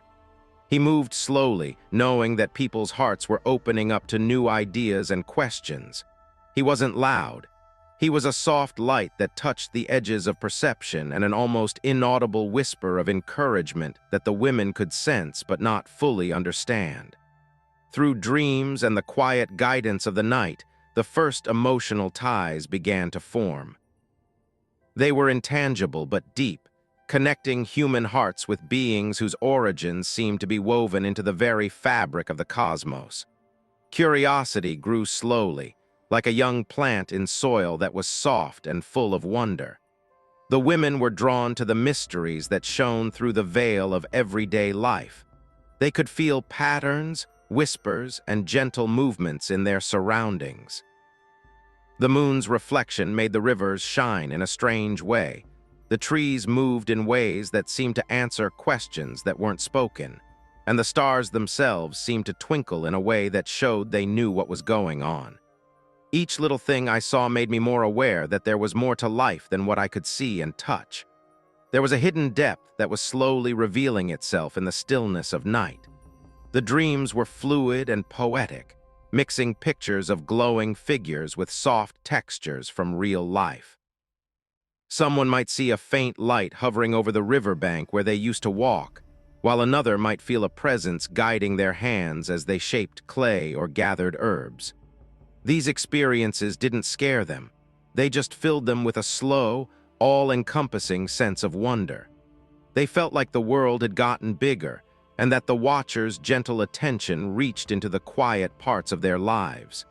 The women's hearts held these impressions like fragile seeds. They felt both awe and a soft desire to understand without rushing into the mysteries in front of them. The feeling of connection stayed with me even when I was awake. A quick look at the night sky could bring back memories of dreams with half-formed pictures, or a sudden feeling of rhythm or light that seemed too exact to be a coincidence. The women silently shared these feelings, and their bonds grew stronger as they realized they were all aware of them. A touch on the arm, a quick smile, or a pause in conversation were all ways for them to show that they were aware of the soft, glowing presence that had begun to settle gently over their lives. Semyaza and the other watchers watched over them with great care, knowing that these connections were weak but important. Every time I felt something new, every time I was curious and amazed, I had to be patient and respectful. The women's dreams, observations of nature, and faint glimmers of insight were all ways that their teachings were woven into their lives. These made the women feel both close and distant, familiar and mysterious. The balance was fragile, a quiet art of guidance that made sure that wonder grew without fear, curiosity grew without confusion, and attachment grew without losing oneself. Every interaction had a poetic quality of being both clear and unclear, both seen and unseen, both known and unknown. The women started to see patterns, small connections between how they felt and how the natural world moved. The way the reeds swayed by the river matched the way their hearts beat. The way the dew glimmered in the moonlight matched the way they felt in dreams. And the way the stars above them moved matched the way their thoughts were starting to make sense. Every observation was a small reminder of the hidden presence that led them, a reminder that their hearts were quietly attuned to something much bigger than the everyday world. These gentle awakenings changed the way people lived their lives over time. The women faced each day with gentle care, noticing things in the world that they had missed before and learning from the wind, water, and starlight. Their emotional closeness to the watchers was never too much. It was like a soft current under the surface, steady but not loud, a whisper that made them think and feel happy. Each heart held these impressions in its own way, learning that even small connections could bring light to life in deep and tender ways. The first signs of movement across the valleys were quiet, as if the earth itself were holding its breath. In the still hours before dawn, soft shapes began to appear. These figures were taller than any person but were gentle in their presence, and the pale light of the rising moon bathed their forms. These were the Nephilim, the children of two worlds who had the spirit of the watchers above and the warmth of people below. There was no fear when they arrived, just a strange stillness, as if life had quietly changed direction. Their footsteps left impressions on the soft ground that looked bigger than they should have been, but they were still delicate. The land was not disturbed, but it was changed in a subtle way. The giants' eyes were wide with wonder, just like their heavenly fathers had been. They moved with careful grace, aware of how different they were but still drawn to the world around them. They felt a deep connection to the earth and a faint echo of the heavens in their hearts. They were aware of a quiet sadness because they were neither completely in the human world nor completely in the divine realm. They were stuck in the tender in-between that gave them both amazing gifts and a sense of being alone. The forest seemed to breathe softly when they were there. The rivers rippled as if to say hello, and the wind whispered through the leaves as if to share secrets that were too fragile to say. The watchers watched with a mix of pride and worry. These kids were unlike anything else people had ever seen. They had the knowledge of both worlds. They learnt quickly, almost as if they were born with it, and they could see patterns in nature. They could tell when the seasons changed, when water flowed, and when animals moved in a way that was almost musical.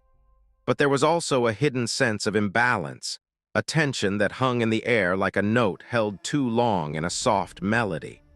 It made her think that life would soon be a little different, and that harmony would need to be carefully tended. People were in awe of these amazing beings instead of being afraid of them. The giants didn't just walk into villages without thinking. They moved slowly and carefully, often hiding at the edges of forests or resting quietly in the hills. People of all ages felt the quiet power of their presence. They could feel the strange warmth of beings who were like them in spirit, but completely different in form. It was a calm awareness, a soft fascination, and a subtle stirring of emotions that made villagers whisper to each other at night about seeing tall figures under the stars for a brief moment, and remembering them with wonder instead of fear. The giants themselves had to deal with the weight of duality. They could see the faraway skies in their eyes and feel the close connection they had to the earth they now called home. They felt the same things that people do, like curiosity, joy, sadness, and longing, but their unusual point of view made those feelings stronger. As one watched a stream flow by, they might hear a soft sigh echoing through the trees. They were amazed by the stream's delicate patterns, but also aware of how big it was compared to their larger shape. When a giant or a human child laughed together, the sound would make the wind dance softly along the mountain ridges, changing the world in a small way. It looked like nature was responding to the Nephilim in small, noticeable ways.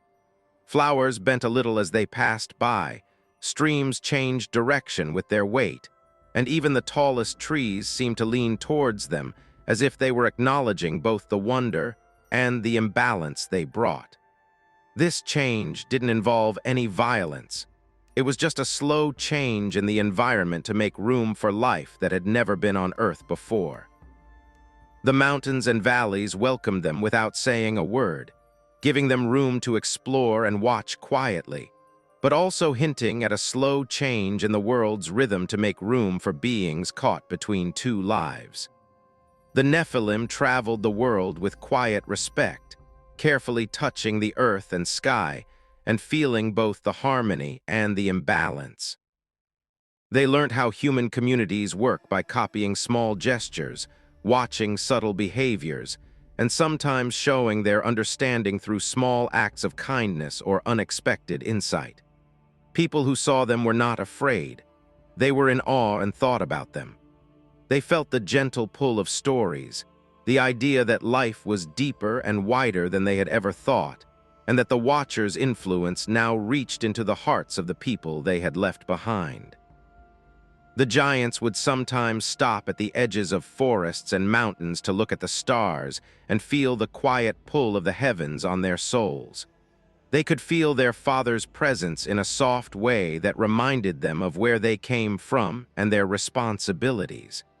They were aware of both worlds, but they didn't belong completely to either one.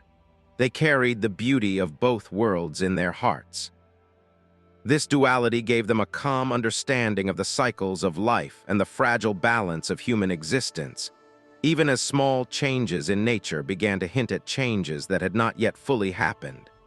The Nephilim moved with soft dignity through it all, showing how calm they were because of their heritage. They connected different worlds, silently watched as human life unfolded, carried knowledge and wonder, and noticed small changes in the natural world. Their arrival brought about a quiet change that would slowly spread out, leaving marks in memory in the landscape and in the hearts of people who saw them under the stars.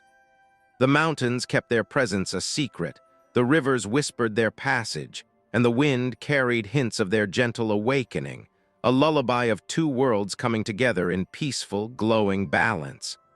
The air over the valleys and hills felt different, like the earth had taken a slow, deep breath. The Nephilim's presence became more real with each passing day.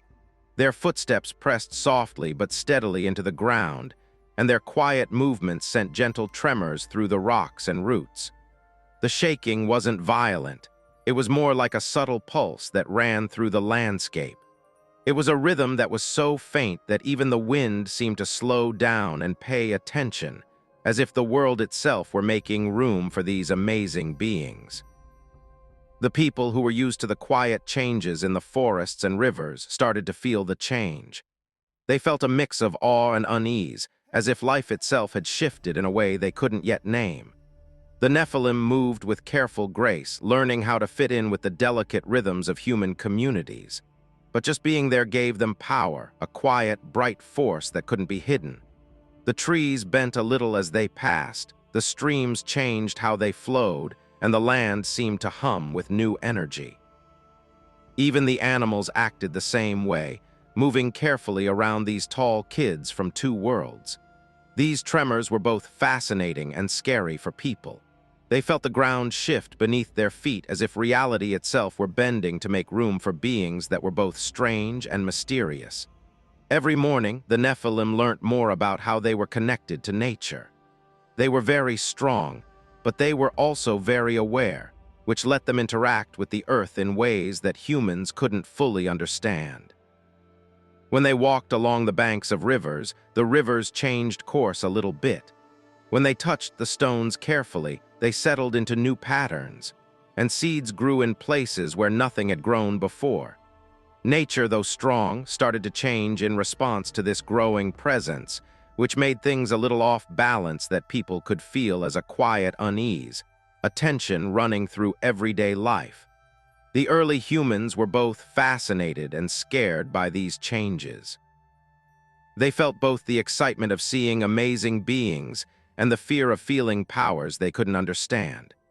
The tremors under their feet, the changed flow of water, and the sudden growth of plants all hinted that the world was no longer completely theirs to understand or control. Their hearts raced with excitement and fear as they realized that the Nephilim, while kind, were powerful beings that changed the world in ways that were not harmful or completely predictable. Every step a person took became more aware, and every look at the mountains or forests was tinged with the quiet realization that life had changed in small ways. The watchers watched with careful patience, knowing that their children were getting heavier and heavier. Their glowing forms moved quietly among the Nephilim, reminding them to be careful and aware of their surroundings. But even they could feel the soft shakes, the small changes in harmony, and the fragile tension in the world around them. The once smooth flow of human life and the cycles of the earth had started to ripple, making moments of unexpected beauty and moments of careful hesitation. The balance between awe and fear was in the hearts of every living thing. It was quiet but real, like a warning carried on the wind. Some people started to see the Nephilim not just as powerful beings, but as living bridges between earth and sky, messengers whose steps could change both the land and people's hearts. As the Nephilim walked among trees and hills, villagers would see rivers reflecting the soft glow of their presence, fields that had been barren now full of life, and a faint musical quality in the air. These small things were both comforting and confusing. They made people feel small in the grand scheme of things while also making them feel reverent. There was no sense of danger in the world, only a heightened awareness, even though things were getting worse. People learnt to move slowly, watch and listen, and feel the earth's delicate rhythms as it changed to fit the Nephilim. The kids played quietly near the gentle giants, feeling both warmth and power. They learnt through watching how the subtle dance of life changed and became richer when beings from two worlds were around. The elders whispered soft warnings, not out of fear but out of respect. They taught younger generations to feel the earth, to notice its tremors, and to sense the quiet power of these amazing beings. It looked like the mountains were aware of what was going on, standing taller and stiller as if they were holding the whole valley in a gentle balance. The Nephilim's careful attention made streams and rivers flow in ways that matched the beat of their hearts. The wind even seemed to slow down, bringing a calm energy that kept people grounded and hinted at the growing imbalance that was quietly spreading across the land. Every moment of watching made me think. It was like a lullaby that made me aware that the earth was alive with subtle energy, and that beings moved between worlds with a gentle weight. The people, who could feel the tremors beneath their feet, started to realize that life was getting bigger and more fragile. Each change had an emotional impact, and people knew that the giant's quiet presence brought both awe and a sense of instability.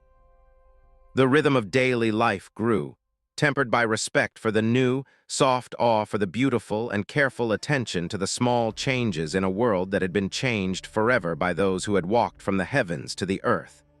The valleys, which used to be filled with the soft sounds of rivers and wind blowing through reeds, started to sound like they were unsure. The Nephilim, who were so calm and bright, had changed the world in small ways.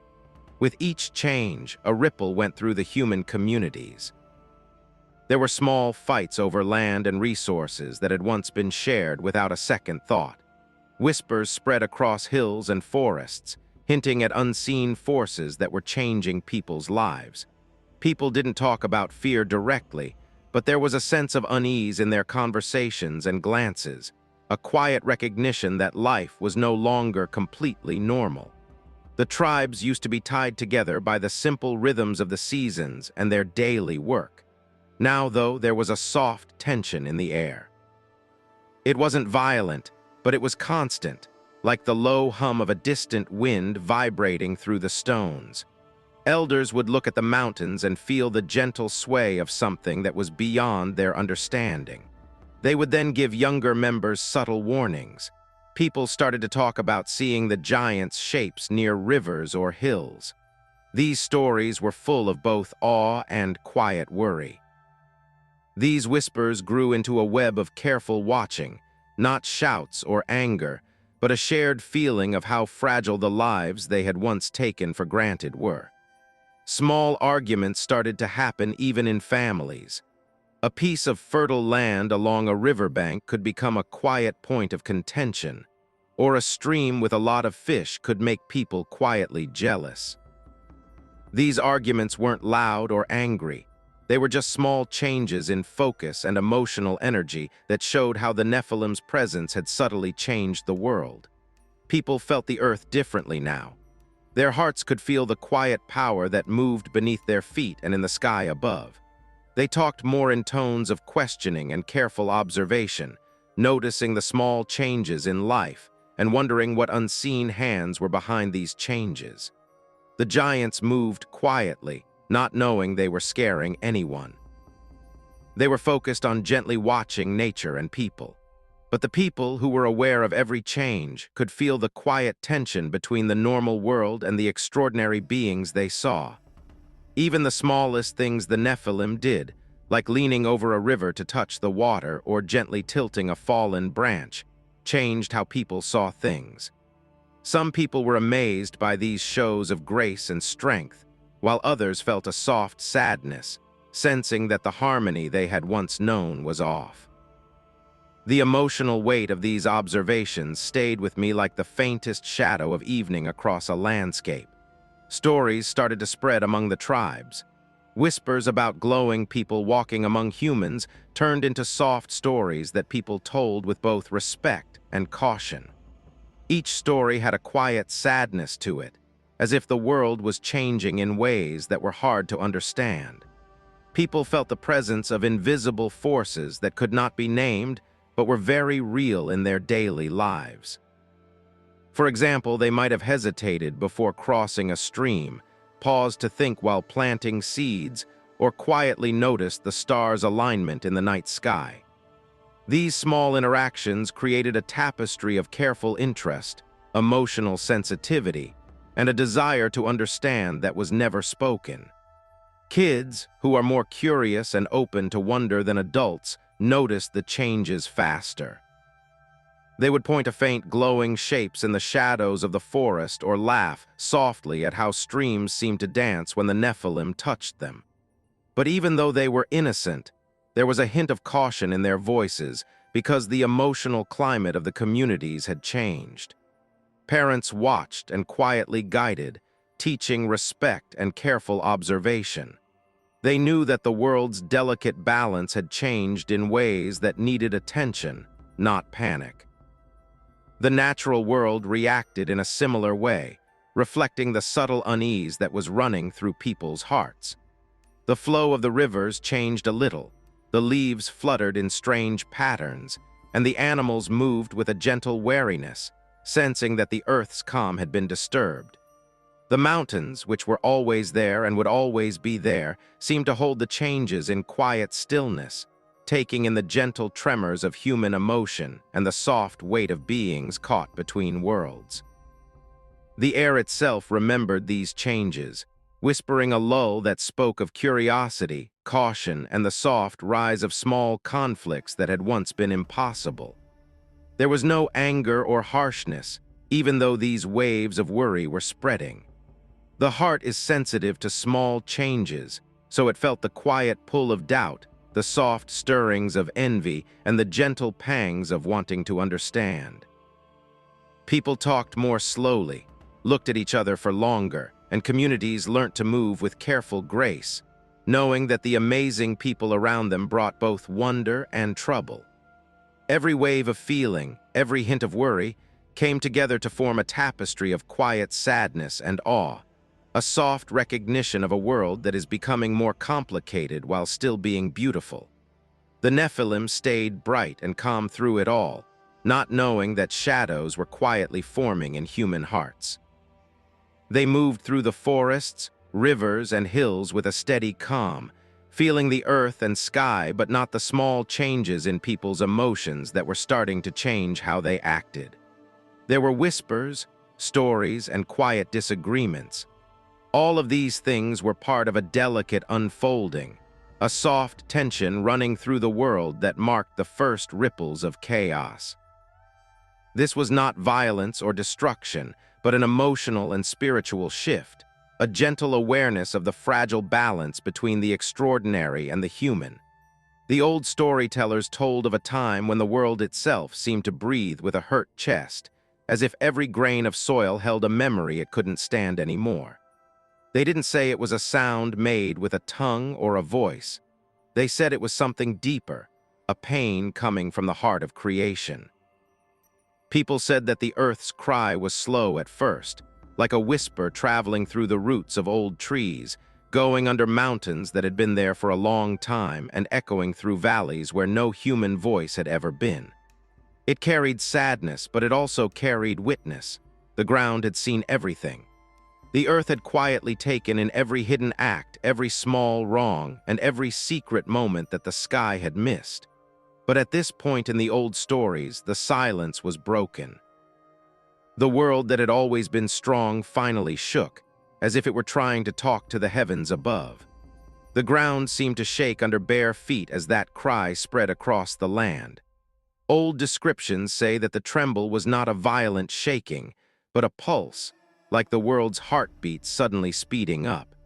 Even when there was no wind, dust rose from the ground and formed a thin haze that floated up and hung in the air like a veil of sadness. People would stop and look around, feeling like the land they knew had become strange. The air got thicker and darker, but not with storm clouds or smoke. Instead, it was a faint darkness that felt more emotional than physical. It was the kind of sadness that made the chest feel heavy and the breath slow down. The storytellers said that the earth was letting go of the weight it had been carrying for too long. Animals knew about it before anyone else. Birds flew lower, making circles in the air as if they were trying to get away from a sound that people couldn't hear. The herds came together tightly, their bodies shaking in time with each other, and their eyes were fixed on the horizon. The bugs even seemed to lose their rhythm.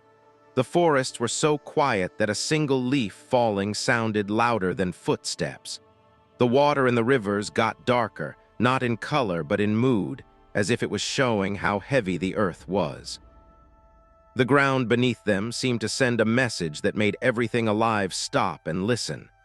The dark air in those old stories didn't come from nightfall or a storm that was about to happen. It was as if the sky darkened out of sympathy. It was as if light didn't want to shine too brightly while the world was sad, so it wrapped itself in a softer blanket.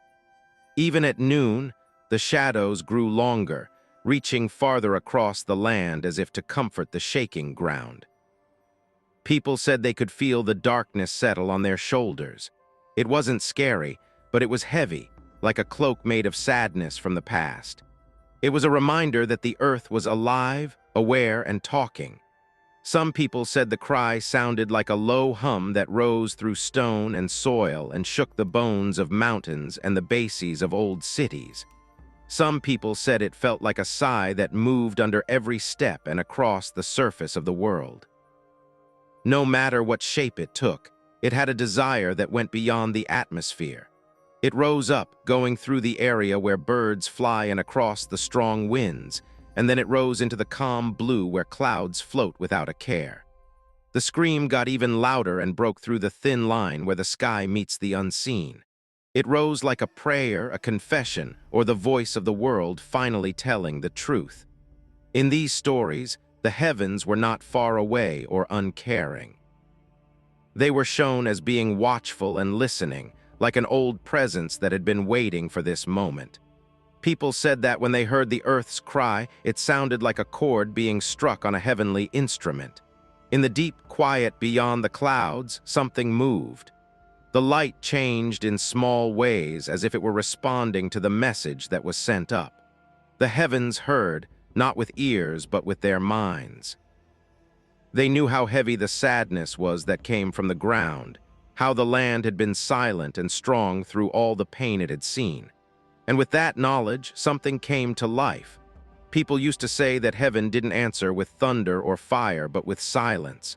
A hush fell over the sky, deeper than any silence that had come before. The wind even seemed to stop, as if it were listening closely. Everyone in the world held their breath and waited. The earth stopped shaking, the air became less dense, and the haze of sadness began to lift like fog at dawn. People could feel the change inside themselves, even though nothing dramatic happened in the sky. It was a quiet feeling that the cry had got to where it was going. Some storytellers thought of a soft light coming down, so soft that it was hard to see. It was like a warmth that touched the tops of mountains and flowed down into valleys, a breath from the heavens that acknowledged the pain below. Some thought the answer came in the form of guidance that was subtle and unseen, shaping events, touching hearts, or changing the course of history without using force. The cry of the earth didn't want to be destroyed. It wanted to be heard, and the heavens answered by being there. People remembered the moment even after the shaking stopped. They said that the ground felt more alive after that the air seemed clearer, and that the weight that had been on the land for so long had lifted a little. That one sad cry made them feel closer to the sky, as if the connection between heaven and earth had grown stronger. They walked more carefully on the ground because they knew it wasn't just dirt. It was a witness, a keeper of memories, and a living part of creation that could feel, grieve, and talk. The old storytellers only left behind bits and pieces of the story, but the meaning stayed the same. The earth didn't cry out in anger, but in longing. It was reaching out to the heavens, looking for connection, comfort, and someone to listen. And in the stillness of the sky above, that desire was heard. In the stillness of the higher realms, where light flows like breath and the air itself feels alive with a gentle pulse, a soft stirring began as if something old and tender shifted within the fabric of the heavens. People said that at those times, four great beings were at peace in a way that was deeper than sleep, surrounded by light so peaceful that it felt like the universe was holding its breath. Then, as if he could hear a distant call carried on a sad wind rising from the ground below, the first archangel slowly opened his eyes. Michael's eyes opened like the soft light of dawn touching the horizon, calm, steady, and aware. He didn't get up in a hurry. Instead, he did so with a sense of solemn readiness, the kind that only beings who have spent a long time protecting creation with unwavering devotion can feel. Gabriel followed, his awakening as gentle as the way moonlight moves across water. His eyes opened with a soft glow that was not judgmental or scared, but understanding. Before he said a word, his presence sent out a message, a promise of comfort, guidance, and understanding. Michael was the steady flame, and Gabriel was the calm wind that brought hope. As he opened his eyes all the way, strands of light spread out around him, weaving and flowing as if they knew their messenger had come back to life.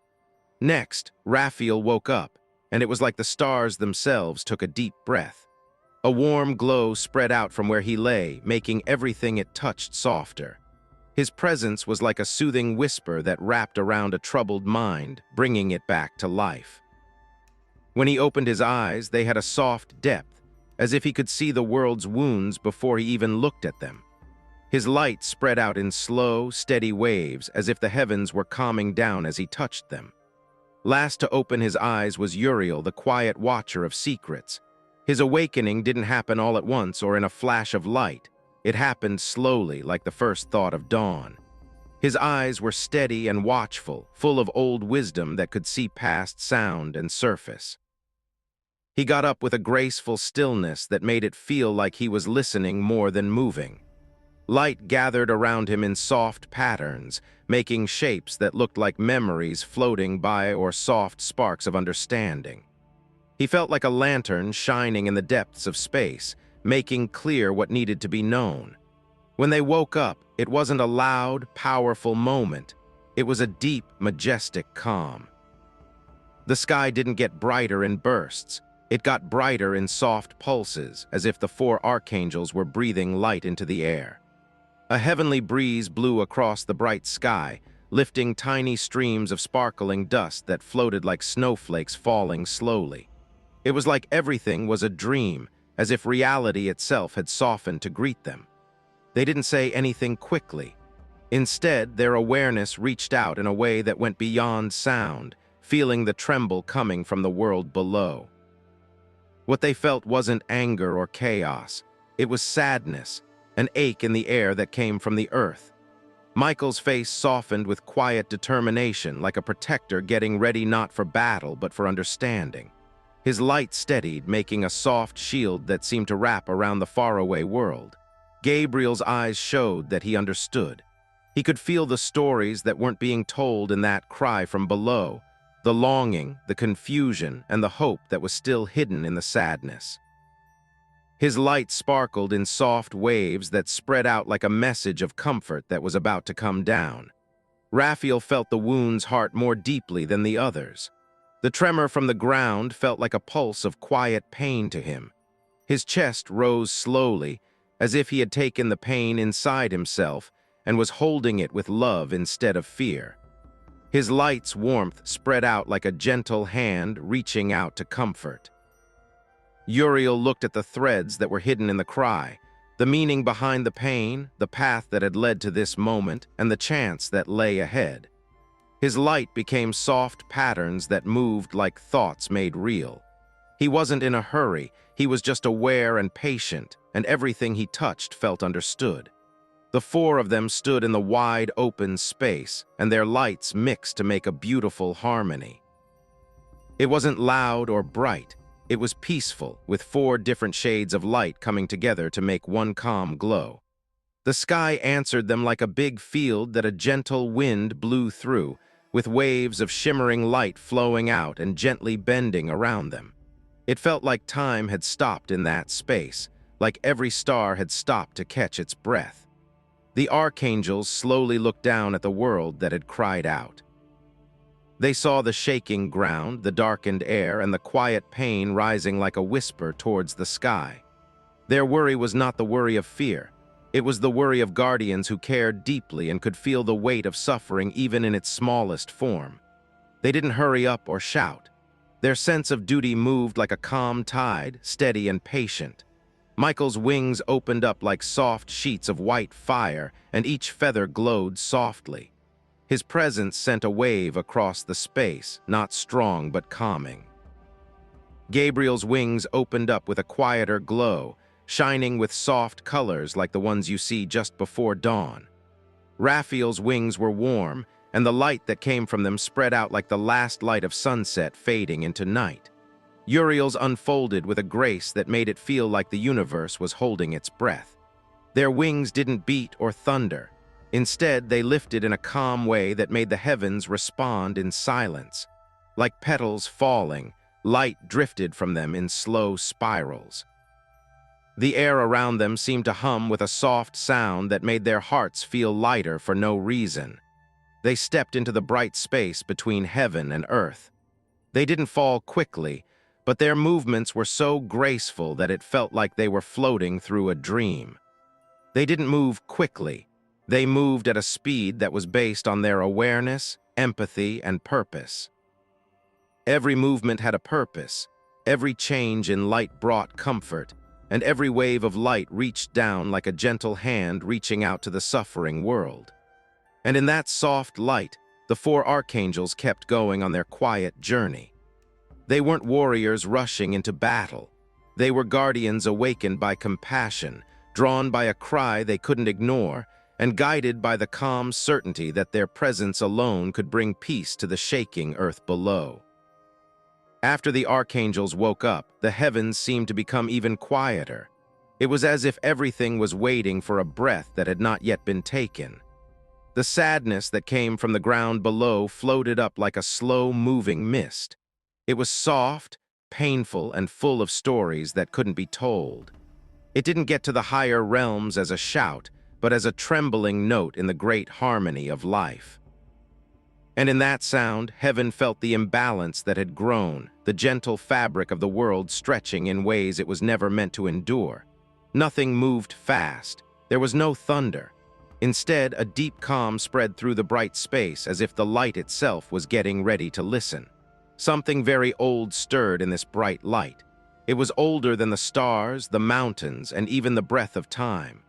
It was the heart of divine order, the quiet center where peace itself lived. Justice wasn't a weapon or a threat here. It was the natural way that things were meant to be, bringing everything back into balance. The light changed when that presence woke up completely. Not brighter or harsher, but deeper, more aware, and more focused, as if it had opened eyes that had been closed. The archangels stood still in this light, each one feeling the tremble of meaning coming together around them.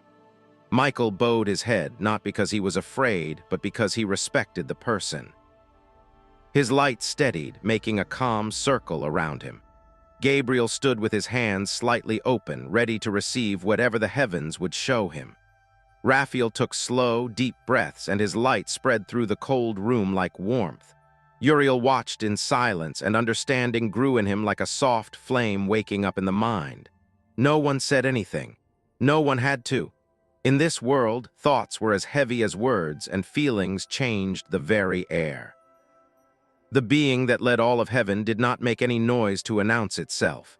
Instead, a single wave of bright energy moved outwards, slowly and gracefully, like a sheet of silk unfurling across a sky that went on forever.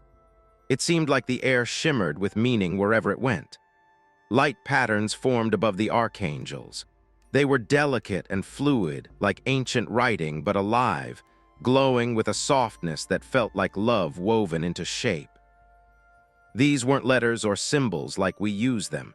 They were signs of God's will, the language of harmony made clear. The archangels looked up at the light that was growing. The meaning came to them right away and settled into their minds. It wasn't a sharp command, but a gentle understanding that was put into their hearts. The order was simple, serious, and calm. The world must be fixed. The balance needs to come back.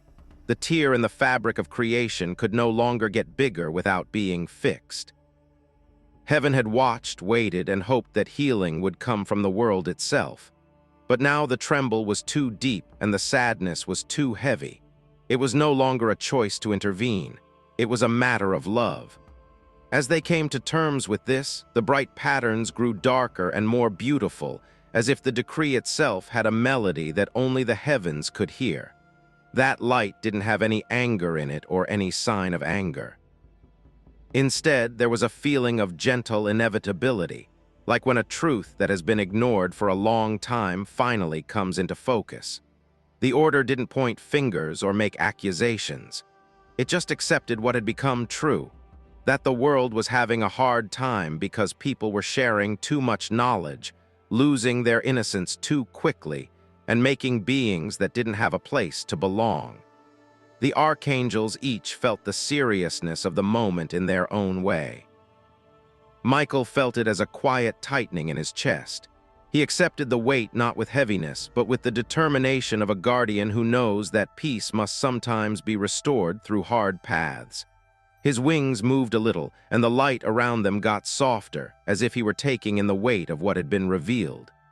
Gabriel felt it as a soft ache, like hearing a child cry from far away. His light flickered softly, as if it were touched by compassion.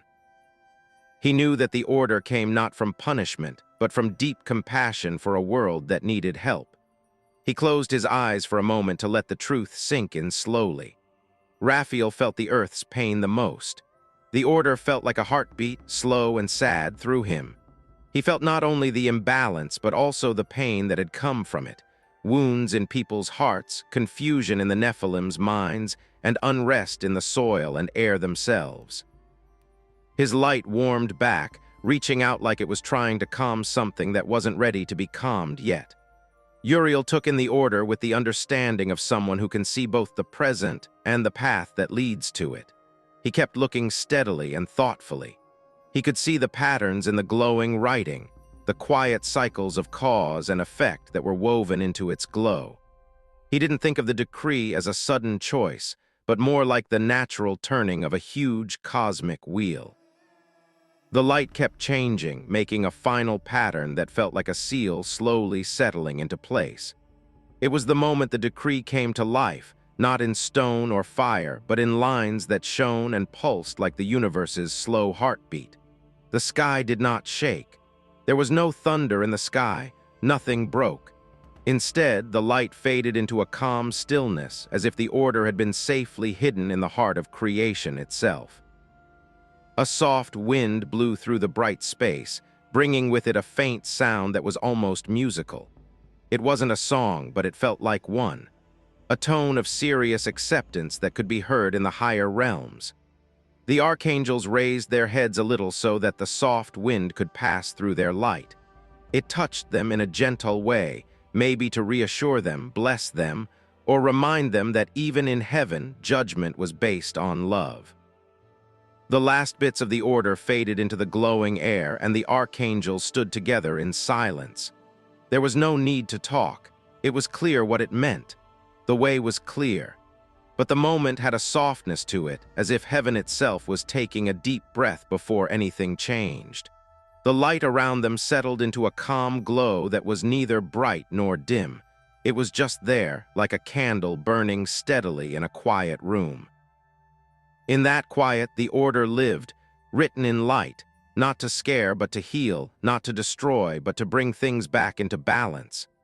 It was waiting in the heart of the universe, ready to gently spread across the world below on the wings of those who had been chosen to carry it. And the heavens stayed wrapped in their soft, serious calm, holding the weight of the moment with the same gentleness that had guided it. As the decree moved quietly from the heavens to the mountains where the watchers used to walk, the world fell silent. It didn't come like a storm or a command that broke the sky. Instead, it floated slowly, like a soft breeze blowing over the ridges of Hermon. It had a weight that only people who were going to heaven could feel. The watchers knew about it long before anyone else could see it. It hurt in their chests, and the air around them felt thinner, as if the world itself was slowly getting ready to close a door they had forced open. For a lot of them, the feeling brought on a quiet sadness, something deep and human-like, a realization that their time on earth was coming to an end. Semyaza felt it the most. He stood on a rocky hill and looked out over the darkening horizon, where night had just begun to gather its colors. The wind blew around him in long, slow breaths, bringing with it the smell of the world he had come to love. There was no threat or anger in the air, just a deep stillness. It was the kind of quiet you hear before saying goodbye from the heart. The other watchers moved closer to him, each one stepping into the fading evening with looks of regret, wonder, and something like acceptance on their faces. They knew that this moment had always been waiting for them in the shadows of their choices. In the distance, dim fires burned in homes. Little warm lights flickered. They looked fragile from a distance, but they held whole worlds of meaning, families sleeping, mothers calming their children, men coming home after long days, and hopes whispered into the night. The watchers were fascinated, curious, and even longing to see these scenes. And now, seeing those lights from a distance made their hearts even softer. Some people bowed their heads. Others looked up, as if they were looking for the sky they used to call home. But no one tried to run away. No one acted like they didn't get it. Even the bravest of them felt the weight of what was going to happen. Heaven's first answer didn't come in the form of fire or thunder. It came as a stream of soft light, pale gold, silver, and faint violet coming down. It floated like fog that was falling, almost softly enough to be mistaken for moonlight. When it hit the ground, the earth didn't shake. Instead, the soil seemed to settle, as if it were getting ready to receive something old. A path appeared at the edge of the mountain. It wasn't made by people, but by a quiet, divine will. The ground slowly and gracefully opened up, showing a path down that led deep into the hidden places below the surface of the world. This place was not like the fiery depths of human imagination. Tartarus didn't roar or get angry. It felt more like a dark, quiet cave that never changed, where time moved slowly and nothing got older. The air was cool, steady, with a hollow echo that carried a sense of endless waiting. It was not a place of torture. It was a place of confinement shaped by divine sorrow, where the watchers could no longer influence the world but would also not be destroyed. A space meant for reflection, for stillness, for the long quiet of consequence. Michael descended first, not with chains, but with a presence that carried calm authority. His steps were slow, almost patient, as though he understood the weight of what must happen. He approached Semyaza with eyes full of something gentler than judgment. In that look was understanding, a silent admission that the watchers hadn't acted out of malice, but out of desires they couldn't control. When he spoke, his voice was soft, like the steady hum of distant wind through pine trees. It wasn't cruel. Semyaza bowed his head, not out of fear, but out of a sad acceptance. For a moment, he looked almost weak, like he was stuck between two worlds and didn't belong to either one. He whispered something, a faint apology that only the night air could carry, and even though the words faded quickly, the feeling stayed. The other watchers stood behind him with their hands at their sides, quiet and serious. Some looked at the people who had unknowingly changed their lives. Others looked up, their eyes shining with memories of a home they would never see again. People started to gather at the base of the mountain, drawn by the soft light that filled the sky. They didn't know what they were seeing, but a lot of them felt a quiet sadness growing inside them. Some had learned from the watchers. Some had feared them. Some had never known they walked among them. But the night was full of an indescribable pain, like when you find out a friend is leaving for good. A few women, those who had dreamed of angels and felt the warmth of forbidden closeness, stood at a distance with tears gathering silently. There were no words exchanged between them and the watchers, only long, soft looks that told stories that couldn't be told. The autumn started out slowly. Michael reached out his hand, and Semyaza moved towards the hole in the ground. The cave below glowed softly, like moonlight that had gotten stuck in deep water. As Semyaza walked, the ground changed to make a smooth path under each footstep. The watchers followed him one by one, their glowing bodies slowly fading as if the world was gently pulling their light in. The people watched with heavy hearts. Some people listened to the wind's soft murmur, hoping for one last message. But the watchers didn't give any. Their goodbye was quiet, shown in their lowered eyes and the way they stopped one last time to look at the world they had touched too deeply. The moment felt long, but it was because of how I felt, not because of time. The opening in the ground began to close slowly, like a door shutting on a cold night, when the last of the 200 people stepped over the threshold. The light faded into the stone as if it were being absorbed and stored in the earth's memory. For a moment, a faint hum echoed, and then it went quiet. The mountain was quiet again, wrapped in the soft darkness of night. The watchers were still aware, even though they were buried in the ground. They could feel the world above them breathing, living, and moving. Tartarus kept them in a peaceful place where the years seemed to pass like whispers. They weren't gone. They were not forgotten. They were in the deep places where the earth kept its oldest shadows, waiting in silence, stuck by a choice that once seemed small and human. And above them, life went on, slowly changing and learning what it had gained and what it had lost. That night, the sadness of saying goodbye hung in the air, soft and lasting, like a soft ache that echoed through the spaces between stars. The desert waited a long time for him to get there. It went on in all directions, a huge and shaking silence made of moving sands and wind that couldn't be heard. There was no way to get in, and it didn't look like anything living had been there in a long time. It was a place that no one had ever walked on, and time had shaped it slowly and patiently. When the order got to Azazel, there was no thunder or fire. It felt like a distant hand had brushed across his shoulder, and the air around him got a little cooler. He understood right away what it meant. He felt the separation before he saw the horizon darken or the pull beneath his feet. It was a quiet, deep loneliness that wrapped around his heart. Azazel didn't fight back. He knew that this moment had been waiting since the first spark he gave to the earth, no matter how brave, smart, or brilliant he had been with people. He always had a restless kind of energy and a brightness that wanted to burn a little too brightly. He thought he was helping when he first told people the secrets of fire and metal. He thought he was bringing light to the darkness for a species he liked. But as the world got more out of balance, more fearful, and more full of consequences, the light he carried felt sharper and more dangerous. And now, as the horizon opened up into a shaking field of sand, he knew that this was the end of his journey. He walked into the desert with slow, steady steps. The sky above him turned a deep twilight color, a mix of blue and gray, as if the heavens didn't know how to look at him. The wind brushed against his skin and carried grains of sand that whispered across the ground like old, tiny voices. The desert wasn't mad. It wasn't mean. It seemed like a place made for quiet, where a restless spirit could finally calm down. Azazel could feel each step sink a little bit into the cool sand, leaving a faint trail that the wind erased a few moments later. The world seemed to not want to remember where he had gone. The chains didn't form all at once, like iron forged in fire.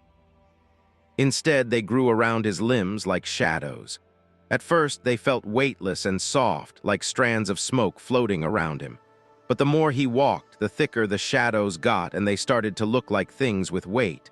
They wrapped around his wrists, ankles, and chest, not with pain, but with the feeling that it had to happen. It was like the world's darkness had been told to hold him. He looked down and saw the tendrils tighten. A quiet ache filled his heart. This was his limit, his tether. A symbolic answer to a symbolic hurt. The desert moved under him, and its surface rippled like water when the wind blew. Dunes in the distance rose and fell in soft curves, catching the faint starlight that was starting to gather above. That night there was no moon. Only faraway stars that were shaking watched him.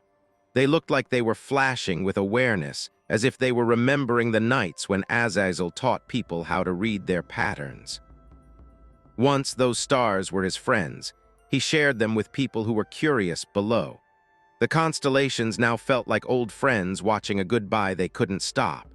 As he walked deeper into the woods, the wind got stronger and carried a low hum that sounded like a song. It moved up and down slowly, touching him in a strange way. It made him think of the world he had changed. The metal pulled from the ground, the fire started by cold stones, and the weapons made from the earth's hidden strength. He remembered how people looked in awe, excited, thankful, and scared. He remembered thinking that he was giving them the power to protect themselves and shape their own futures. But he also remembered when he first realized that every gift had a dark side. Every flame could either warm or burn. Every tool had the power to build or destroy. And he had forgotten to think about how heavy desire was because he was so eager. There was a low ridge ahead that looked like a silent guard rising from the sands. Azazel stopped at the bottom, where the chains wrapped around him like a heavy cloak. He put his hand on the rough stone and felt its coolness flow into him. He closed his eyes for a moment and let memories wash over him. The first time people were curious, the soft laughter of people discovering firelight, and the way metal shone in the sun for the first time. Once upon a time, these moments were beautiful. He loved them even now, in the middle of the desert. But the world had cried out from the stress, and now he took that cry with him into the quiet. The sky above him opened up more as he climbed the small ridge. The wind calmed down. The desert got quiet as if it were holding its breath. When he got to the top, he looked out over the endless sea of sand, which was a huge ocean of silence that was waiting. At that point, he knew that this was not a place of punishment in the human sense. It was a place where the noise of his power could finally die down. A place where he couldn't hurt anyone or change the balance anymore. A place where a restless, bright being could finally be still. The chains got a little tighter, letting everyone know it was time.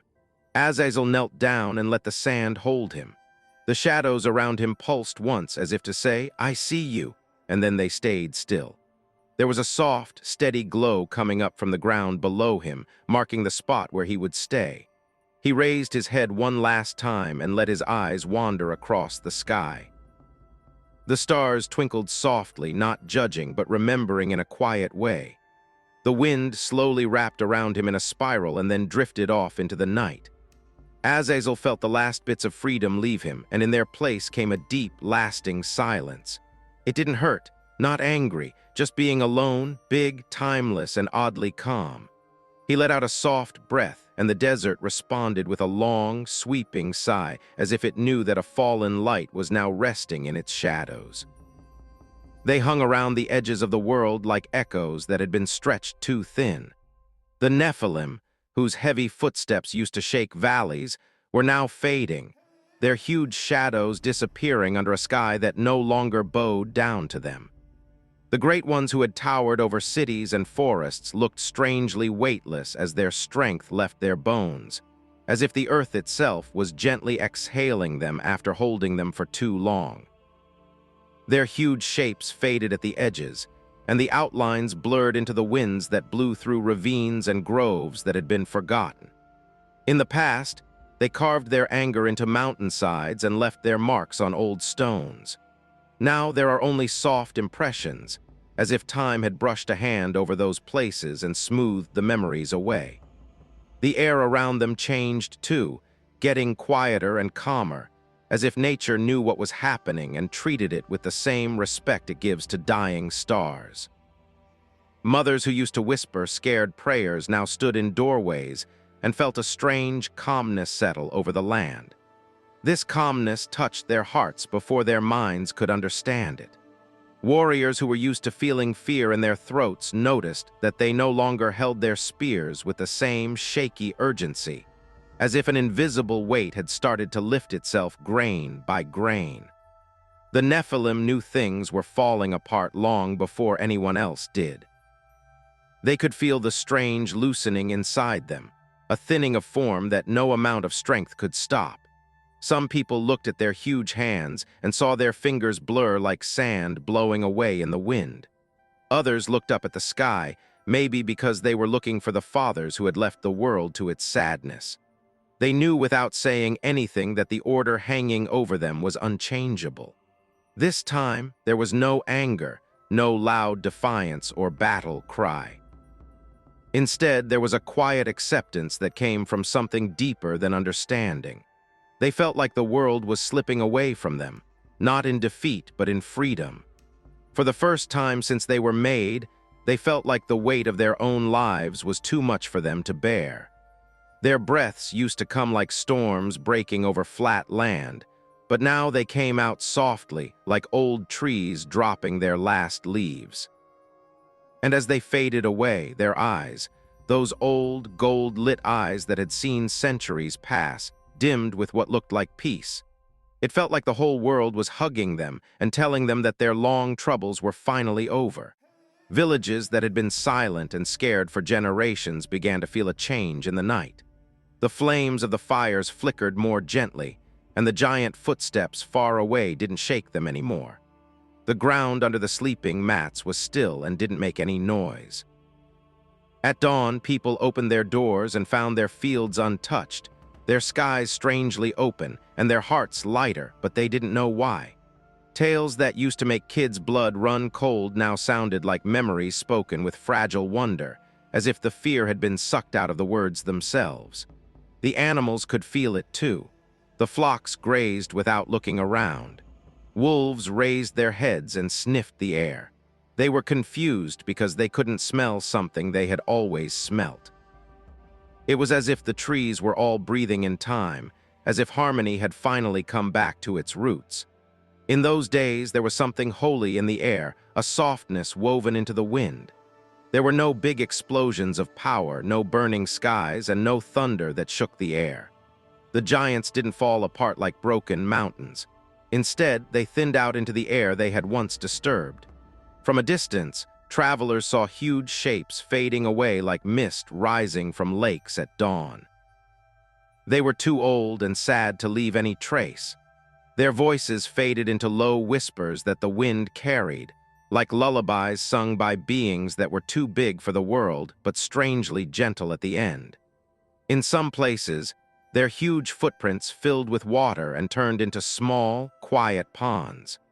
The earth smoothed out the edges of the footprints as if it were gently erasing the memory, not out of anger but out of mercy.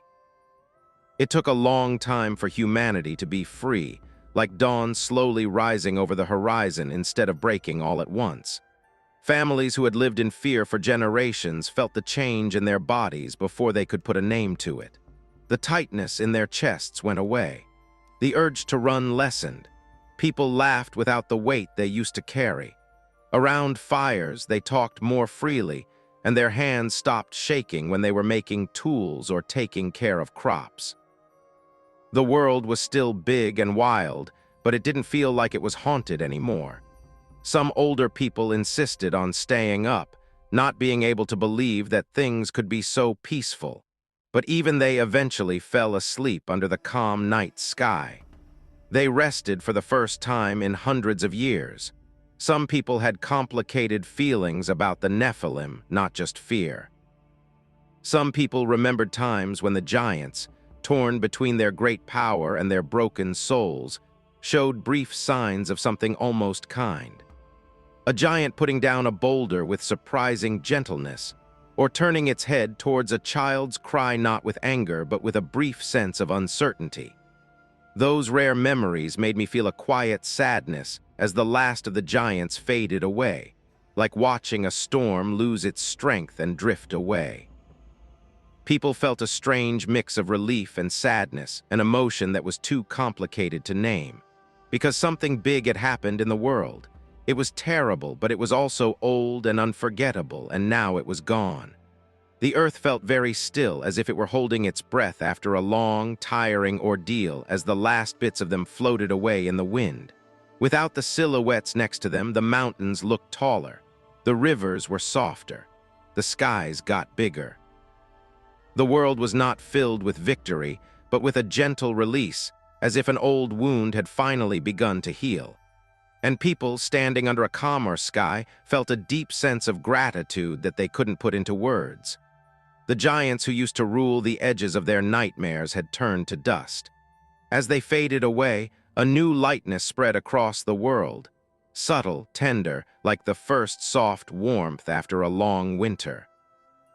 They floated into the world like breaths that never fully formed, the ghosts of the giants who used to walk under heavy skies. When the Nephilim's bodies broke down and spread out over the earth, something inside them didn't go away with the dust. Their spirits stayed stuck between the worlds because they were too big, too restless, and too full of sadness and destruction. They didn't go up to the sky or down to the ground. Instead, they stayed in places that people don't often look at, like the quiet corners of night, the stillness between footsteps, and the sighs of the wind that seemed to carry feelings that weren't their own. These wandering essences were weighed down by memories they couldn't let go of. They drifted without a body to hold them down, without a place to call home, as if eternity had left them unfinished. There was no thunder around them now, no strong presence, just a soft, lingering ache that followed them through the unseen world. Their lives became scattered, as light as dust but full of longing. People in the past knew what they were before they understood them. People who lived in villages near deep woods or old battlefields said that sometimes the air would suddenly get thicker for no reason. The wind would stop, as if it were listening to something that only it could hear. Homes built from stone and timber sometimes creaked at night in a way that felt almost emotional, like the sigh of something unable to rest. Shepherds watching their flocks on quiet hills sensed movements just beyond the glow of their small fires. Even animals, especially the more sensitive ones, reacted to the subtle disturbances, ears lifting at sounds that never came, eyes focusing on empty patches of darkness. None of this brought fear at first. It was simply the world shifting in small and mysterious ways, as though carrying unseen travelers who moved without direction. The spirits themselves were neither malicious nor peaceful. They were fragments of what once had been whole, pieces of lives lived with too much strength, too much chaos, too much pain. They remembered their bodies in flashes, hands that once lifted mountains, eyes that saw farther than any horizon, voices that shook the air. Now those memories drifted through them like faint echoes. They felt the world differently, no longer through touch or breath, but through vibrations in the atmosphere, through the warmth of human emotions, through the shifting currents of life happening all around them. Sometimes they lingered near places where they once stood, drawn to faint traces of themselves etched in stones or hillsides. Other times they followed people without meaning to, pulled by voices, laughter, or sorrow that reminded them of emotions they once experienced in their limited, turbulent way. Ancient people tried to explain these wandering spirits in the only language they had, stories whispered by firesides, tales passed down by elders whose eyes had seen too many nights. They spoke of shadows with memories, entities that drifted because they had known life but could not return to it. They didn't think these wandering spirits were completely evil. They were just restless and looking for a place to belong. Some people thought they wandered to stay warm, drawn to homes full of life because the sound of human emotion reminded them of something they had felt in their short lives. Some people thought the spirits were looking for their old bodies because they couldn't accept that they had turned to dust long ago. People didn't talk about them with fear, but with a kind of quiet respect, knowing that the world was bigger and more complex than what they could see. There were moments when these spirits brushed close enough to be felt. A sudden chill in a room that is usually warm. A lamp that had been steady for a while suddenly flickered. Dreams that felt strangely heavy, as though carrying someone else's emotion. People sometimes woke with the impression of being watched, not in threat, but in curiosity, like a traveler pausing to observe a life they could never have again. The ancient world did not rush to banish these sensations. Instead, people lit gentle fires or whispered calming words, believing that the wandering spirits responded to softness more than fear. It was said that a quiet household could ease the agitation of these lost beings, helping them move on through the vast spaces of the unseen. Over time, as villages grew and memories of the giants faded into legend, the presence of these spirits remained. They were spoken of as unclean, not because of corruption, but because of separation, beings without a place in the natural order, unable to rest because they belonged nowhere. The world had no home for them, not the heavens, not the earth, not even the shadows.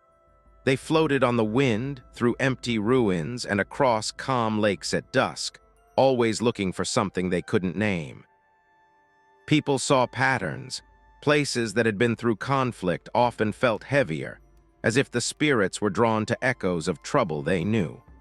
Areas filled with laughter and peace sometimes felt watched, the air thick with a longing so gentle it could easily be mistaken for the night's usual hush. Despite their vast origins, the wandering spirits became small presences in human life, subtle, easily missed, yet deeply felt by those who lived close to the rhythms of the natural world. Farmers working at dawn sometimes sensed a brief moment of heaviness behind them. Fishermen believed that sudden stillness on open water signaled one passing by.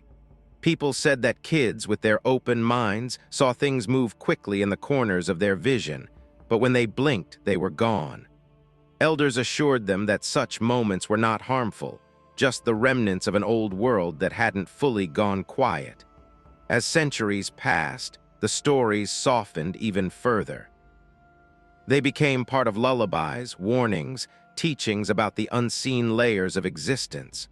The wandering spirits were reminders of a time when giants walked and angels descended, a time too immense for human memory alone.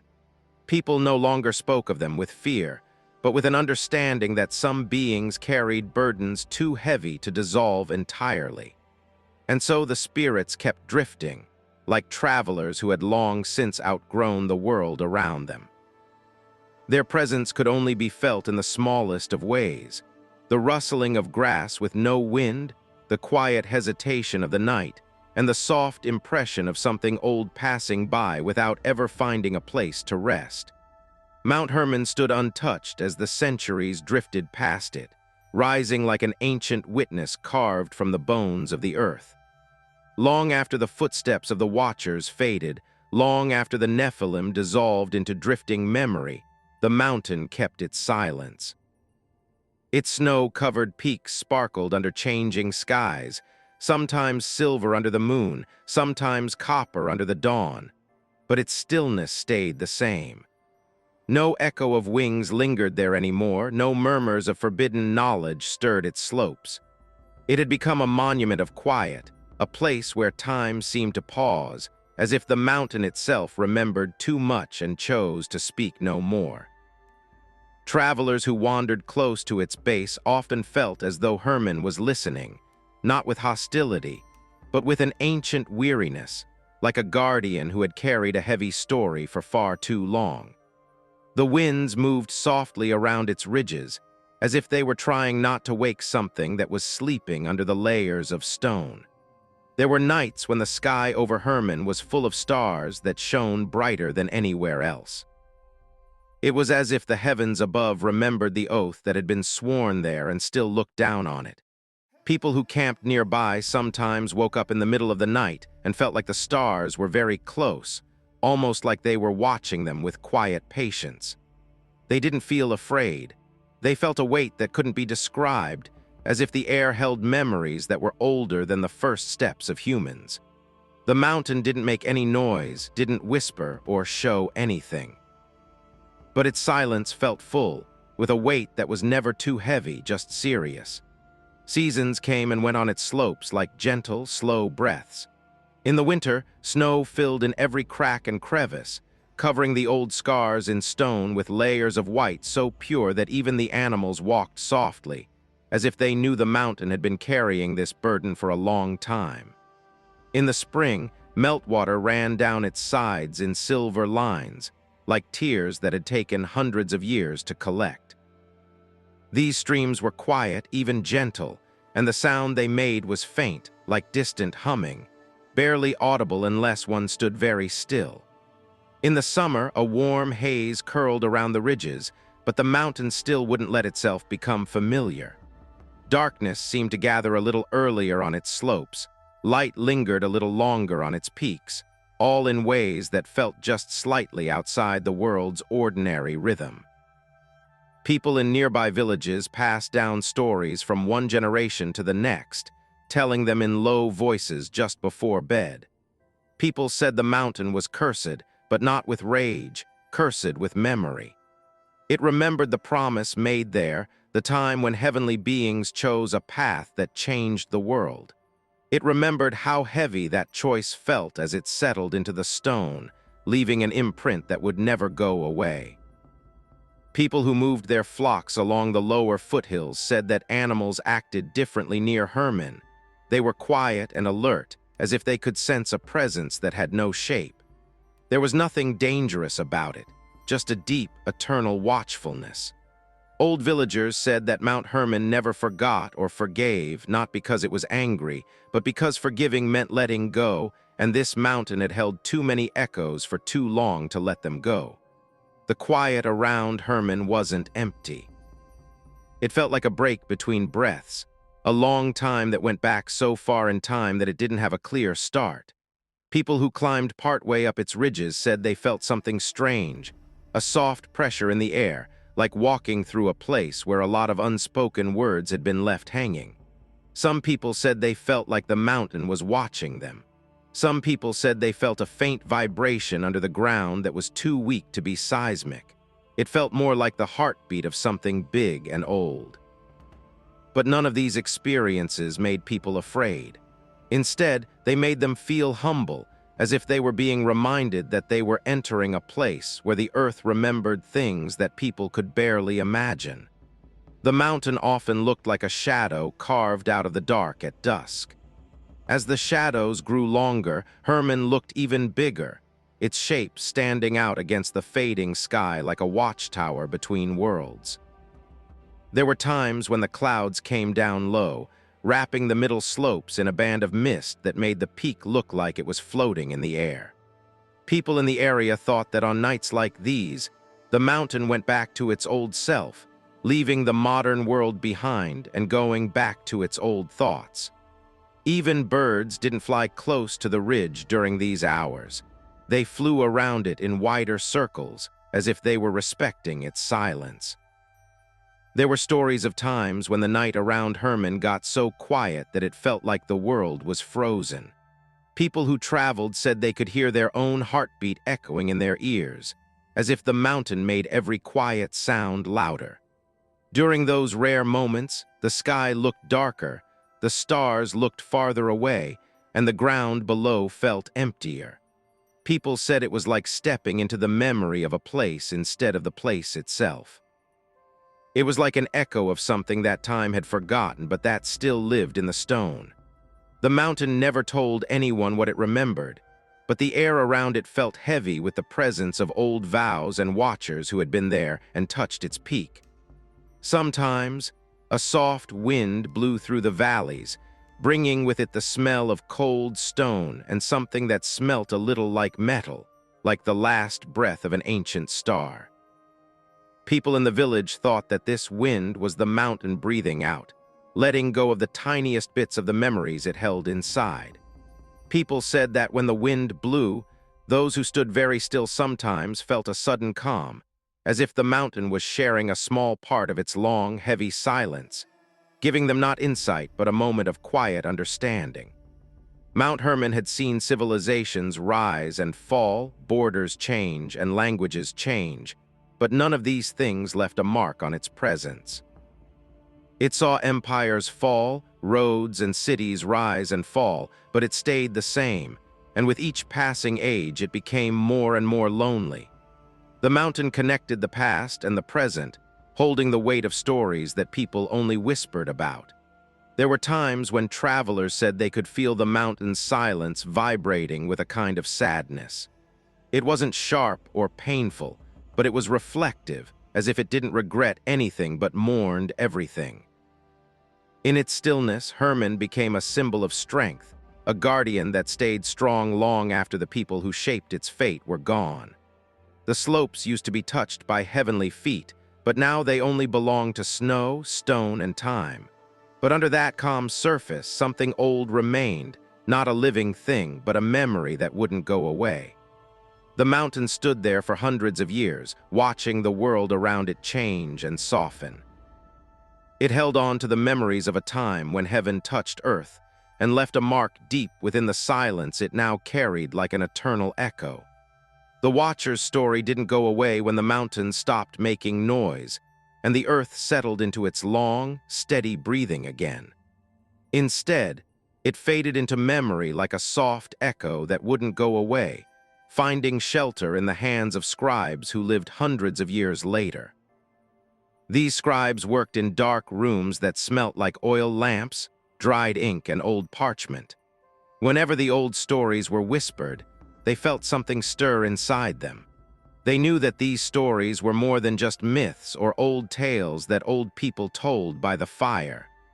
They were heavy, like they were afraid to speak, as if every stroke of the reed pen preserved not just words, but the last breath of a world that had been forgotten.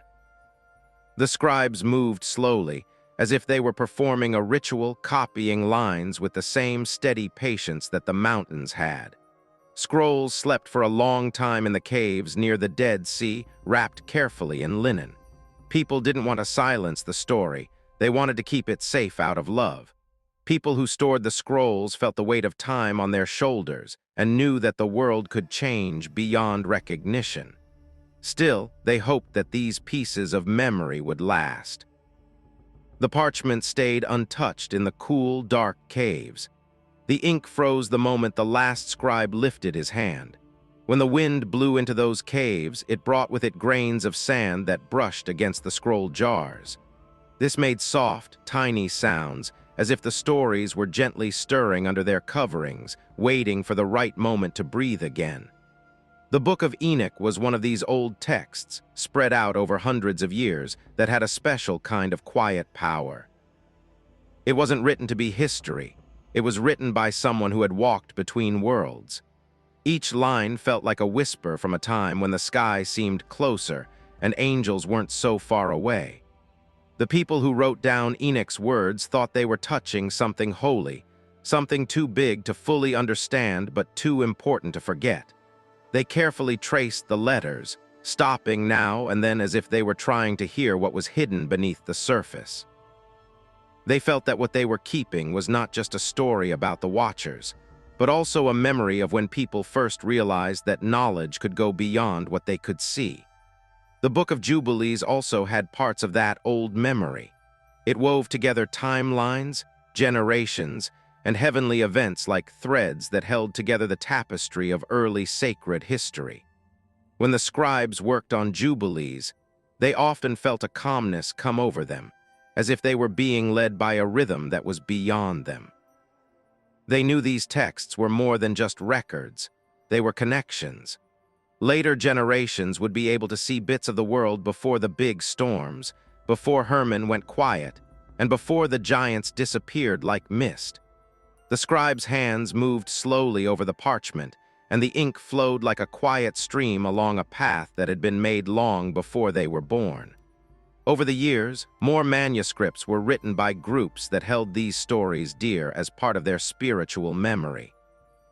Some lived in far-off deserts, while others lived in secret mountain hideouts where the days were long and quiet. Scribes could focus completely on their work in these quiet places. They sharpened reed pens by the light of a lamp, made ink from soot and resin, and smoothed parchment made from skins that had been carefully treated. Writing felt almost like meditation. Each letter was carefully shaped, and each line was carefully crafted. It was as if they had briefly entered the shadow of the world that had given birth to the story just by keeping it safe. There was a sense of respect even for the smallest manuscripts. Some were folded into small bundles that could fit in pockets or under clothes. Some were tied up with cords and kept in clay pots. Some traveled across continents in the bags of traders, scholars, or wanderers who cared more about them than things. Monks read them aloud in dimly lit monasteries carved into rock on quiet evenings, their voices soft, as if they were afraid of waking up the old memories that were resting on those fragile pages. In faraway places, scribes turned the stories into new languages. This let the echoes of the watchers reach new places where they still had the same serious heartbeat. The stories passed down from one generation to the next with ease. People who read them often felt the same heavy feeling that travelers did when they passed by Mount Hermon. It wasn't fear, but recognition, a quiet understanding that the world had layers that weren't visible, and these manuscripts were windows into those hidden depths. Scholars loved them not only for what they said, but also for the peaceful atmosphere they created, like being in an old library where time moved differently. When they opened the manuscripts, the pages often crackled softly, letting out faint smells of dust and age, like memories that had built up over hundreds of years. Over time, a lot of scrolls got worn out with frayed edges and faded ink.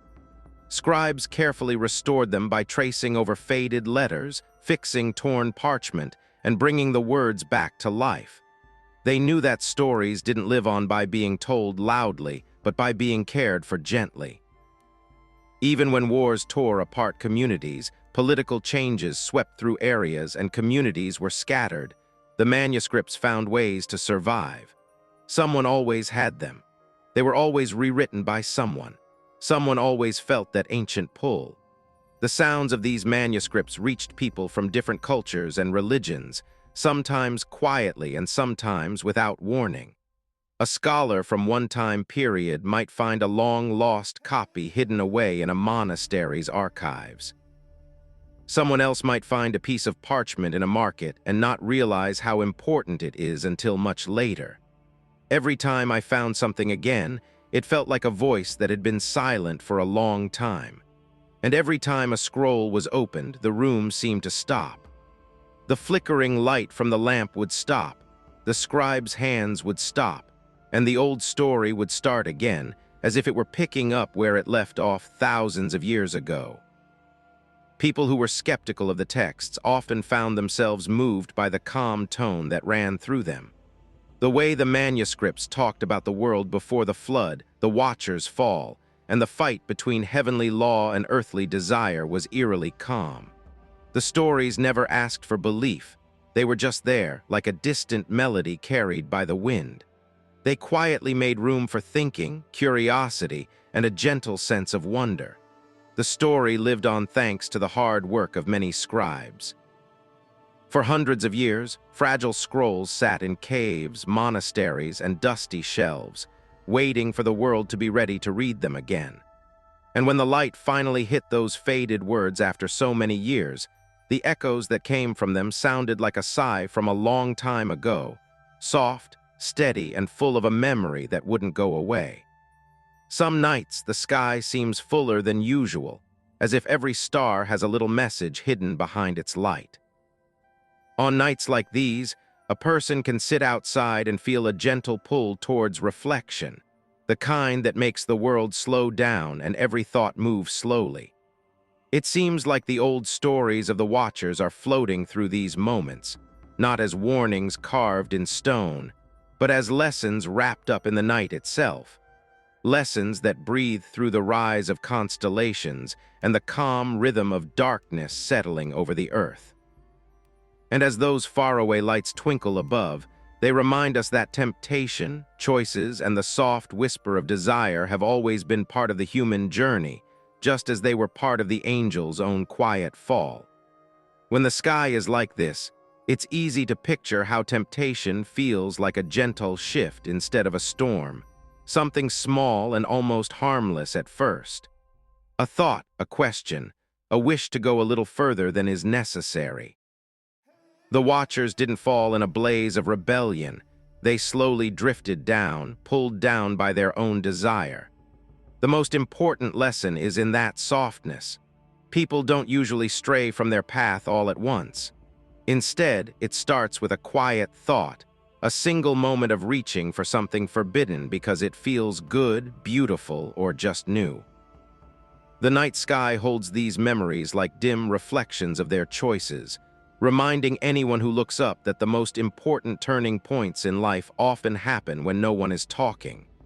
The stories never say that desire is bad. It's not. It's how desire can grow out of control and make you make bad decisions when you don't keep it in check. There are a lot of choices in modern life, some of which are bright and hopeful, and others that are dark and scary. People are pulled by their dreams, goals, relationships, impulses, and feelings, which are like moving constellations. Desire can either lift someone up or bring them down, depending on whether it is directed or allowed to wander. This is very human, and the old stories knew this long before written words tried to capture it. Desire shines under the stars, but so does the wisdom of holding back.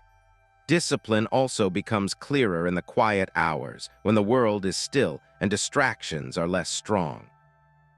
In those moments, choices are clear and free of noise and stress. The watchers were not undisciplined because they were stupid. They were undisciplined because they let the softness of longing get in the way of their strong sense of purpose. Their story softly speaks to the present, saying that discipline isn't punishment. It's a kind of gentle boundary that keeps the heart steady. It is the ability to stop when something seems too easy, too tempting, or too perfect to pass up. The soft voice says, "Wait, think. Know what this will do to you." A lot of people today have to make choices all the time about what to do, what not to do, who to trust, and who to stay away from. They have pressures that those old scribes could never have imagined, but the emotional weight is still strangely familiar. The night sky shows us that even when life is too much to handle, we can always take a moment to breathe, step back, and make a choice on purpose instead of on impulse. The stars above move slowly and calmly, and their rhythm reminds the heart that not every choice needs to be made quickly. Waiting, watching, and letting clarity rise slowly can make even the hardest temptations easier to deal with. The watchers gave knowledge before it was ready in the old story, which made things very strange, like a world getting a harvest before the seeds were ready. People today feel similar imbalances, but on a different level. Information comes in too quickly. Emotions get too strong. Opportunities arise too quickly, and the urge to jump without thinking grows stronger. The lesson in the old story is quiet but clear. Timing is important.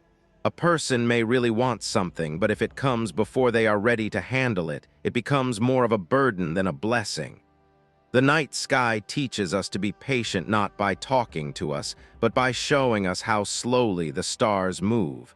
It takes hundreds of years for them to change. There is also a lesson about being responsible that runs through the darkness. The watchers didn't mean to hurt anyone, they just didn't realize how much power they had.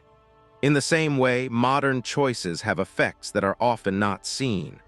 One quick decision can change your relationships, your future, and your chances. But the story does this in a gentle way, never a harsh one. It reminds us that being responsible is just being aware of where we are in the world.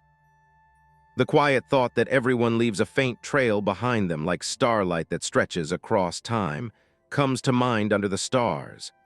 The night sky also talks about forgiveness, but not in a direct way. It shows that healing can start even after mistakes that last for hundreds of years. The stars don't care. They shine on cities, mountains, oceans, and deserts. They shine on people who are sad and happy, people who can't sleep, and people who are peaceful. Similarly, an individual can recover from their own decisions. irrespective of the complexity of the journey. Discipline and reflection don't get rid of desire. They just help it change into something wiser and more stable. Remembering that the Watchers were not monsters but beings who loved too deeply, moved too quickly, and forgot the stillness of their original calling is a sad thing. Their story serves as a mirror, softly reminding anyone who hears it that even the strongest can fall when desire is louder than purpose. The soft night sky makes this truth feel more peaceful, which is better than feeling sorry for yourself. You might start to feel the weight of your own life settle in a more even way as the stars move across the sky. Their options, which used to be too many, are now fewer and easier to understand. Their wants are less confusing, and their discipline comes more easily. The old lessons settle like dew on the grass in that calm dark. They are quiet, cool, and refreshing. The world seems easier to handle now, not because its problems have gone away, but because the way I see things has changed, like a constellation finding its place again. The night has always been a good teacher. It tells you that life is made up of a lot of little choices, each one a star that twinkles in its own space. The story of the Watchers, which has been passed down through the ages, adds another light to that sky. It is soft and steady, reminding everyone who hears it that there is a chance to grow in temptation, a chance to choose in desire, and a quiet strength to walk gently through the world in discipline. The sky had become quiet, the kind of quiet that only happens in the middle of the night. The stars twinkled softly, as if they were letting go of memories from long ago. A soft breeze blew through the leaves, carrying stories that had traveled through time. The story of the Watchers came to a soft end under this huge, calm sky. Their trip, which took them from the highest parts of heaven to the quietest parts of the earth, had left traces in every shadow, every ripple in the water, and every gentle sway of the trees. And as the story came to an end, it looked like the stars themselves moved closer, listened, and sparkled in agreement, keeping an eye on a world that would never be the same again. In the dim light of memory, the Watchers didn't look like scary or judgmental people. Instead, they looked like kind people who had been driven by longing, curiosity, and a desire to connect two worlds. Their choices, which were once huge, had left marks that both people and nature could feel. These included the rise of knowledge and the whispers of forbidden truths, as well as the fragile balance between guidance and temptation. But on this quiet night, there was no anger or blame. A gentle understanding that even the strongest beings are guided by the same feelings that affect every human heart: love, doubt, hope, and longing. Their story was one of beauty and vulnerability, of light touching darkness, and of the complex patterns that form when different worlds come together. The mountains, forests, and rivers seemed to remember as the world turned under the night sky. The Peaks of Hermon stood still, watching as the world changed over the years. Their silent presence was a reminder that even when actions seem to have a big impact, time is still held by the earth.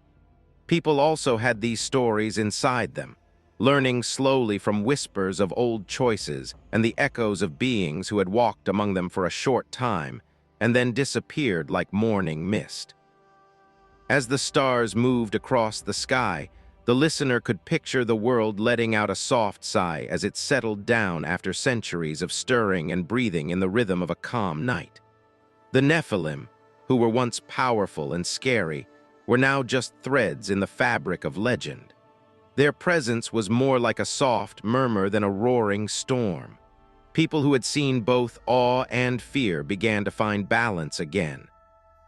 They learnt to enjoy the simple things in life, like the warmth of the sun on dew in the morning, the quiet companionship of a shared look, and the soft laughter that carries across a field at dusk. All of these little threads came together to make a tapestry of understanding. It was one that accepted mistakes without being weighed down by them and carried the quiet message of reflection and growth. The unclean spirits roamed under the same sky, but even they seemed to have changed over time. People learnt from their lives that shadows aren't always scary, and that understanding, patience, and empathy can turn even the darkest stories into something that shines a light on the world. The wind whispered through valleys and over hills, and the earth, listening, seemed to make room for rest, thought, and the slow, soothing end of a long, turbulent chapter. The stars continued their slow journey above it all, moving in a way that was like the steady beating of a heart that had found peace after a fight. Every flicker was a gentle reminder that life goes in cycles, and that after moments of longing and mistake, there will always be moments of reflection and calm. The tale of the watchers, the mountains, the people, and the spirits had come to an end.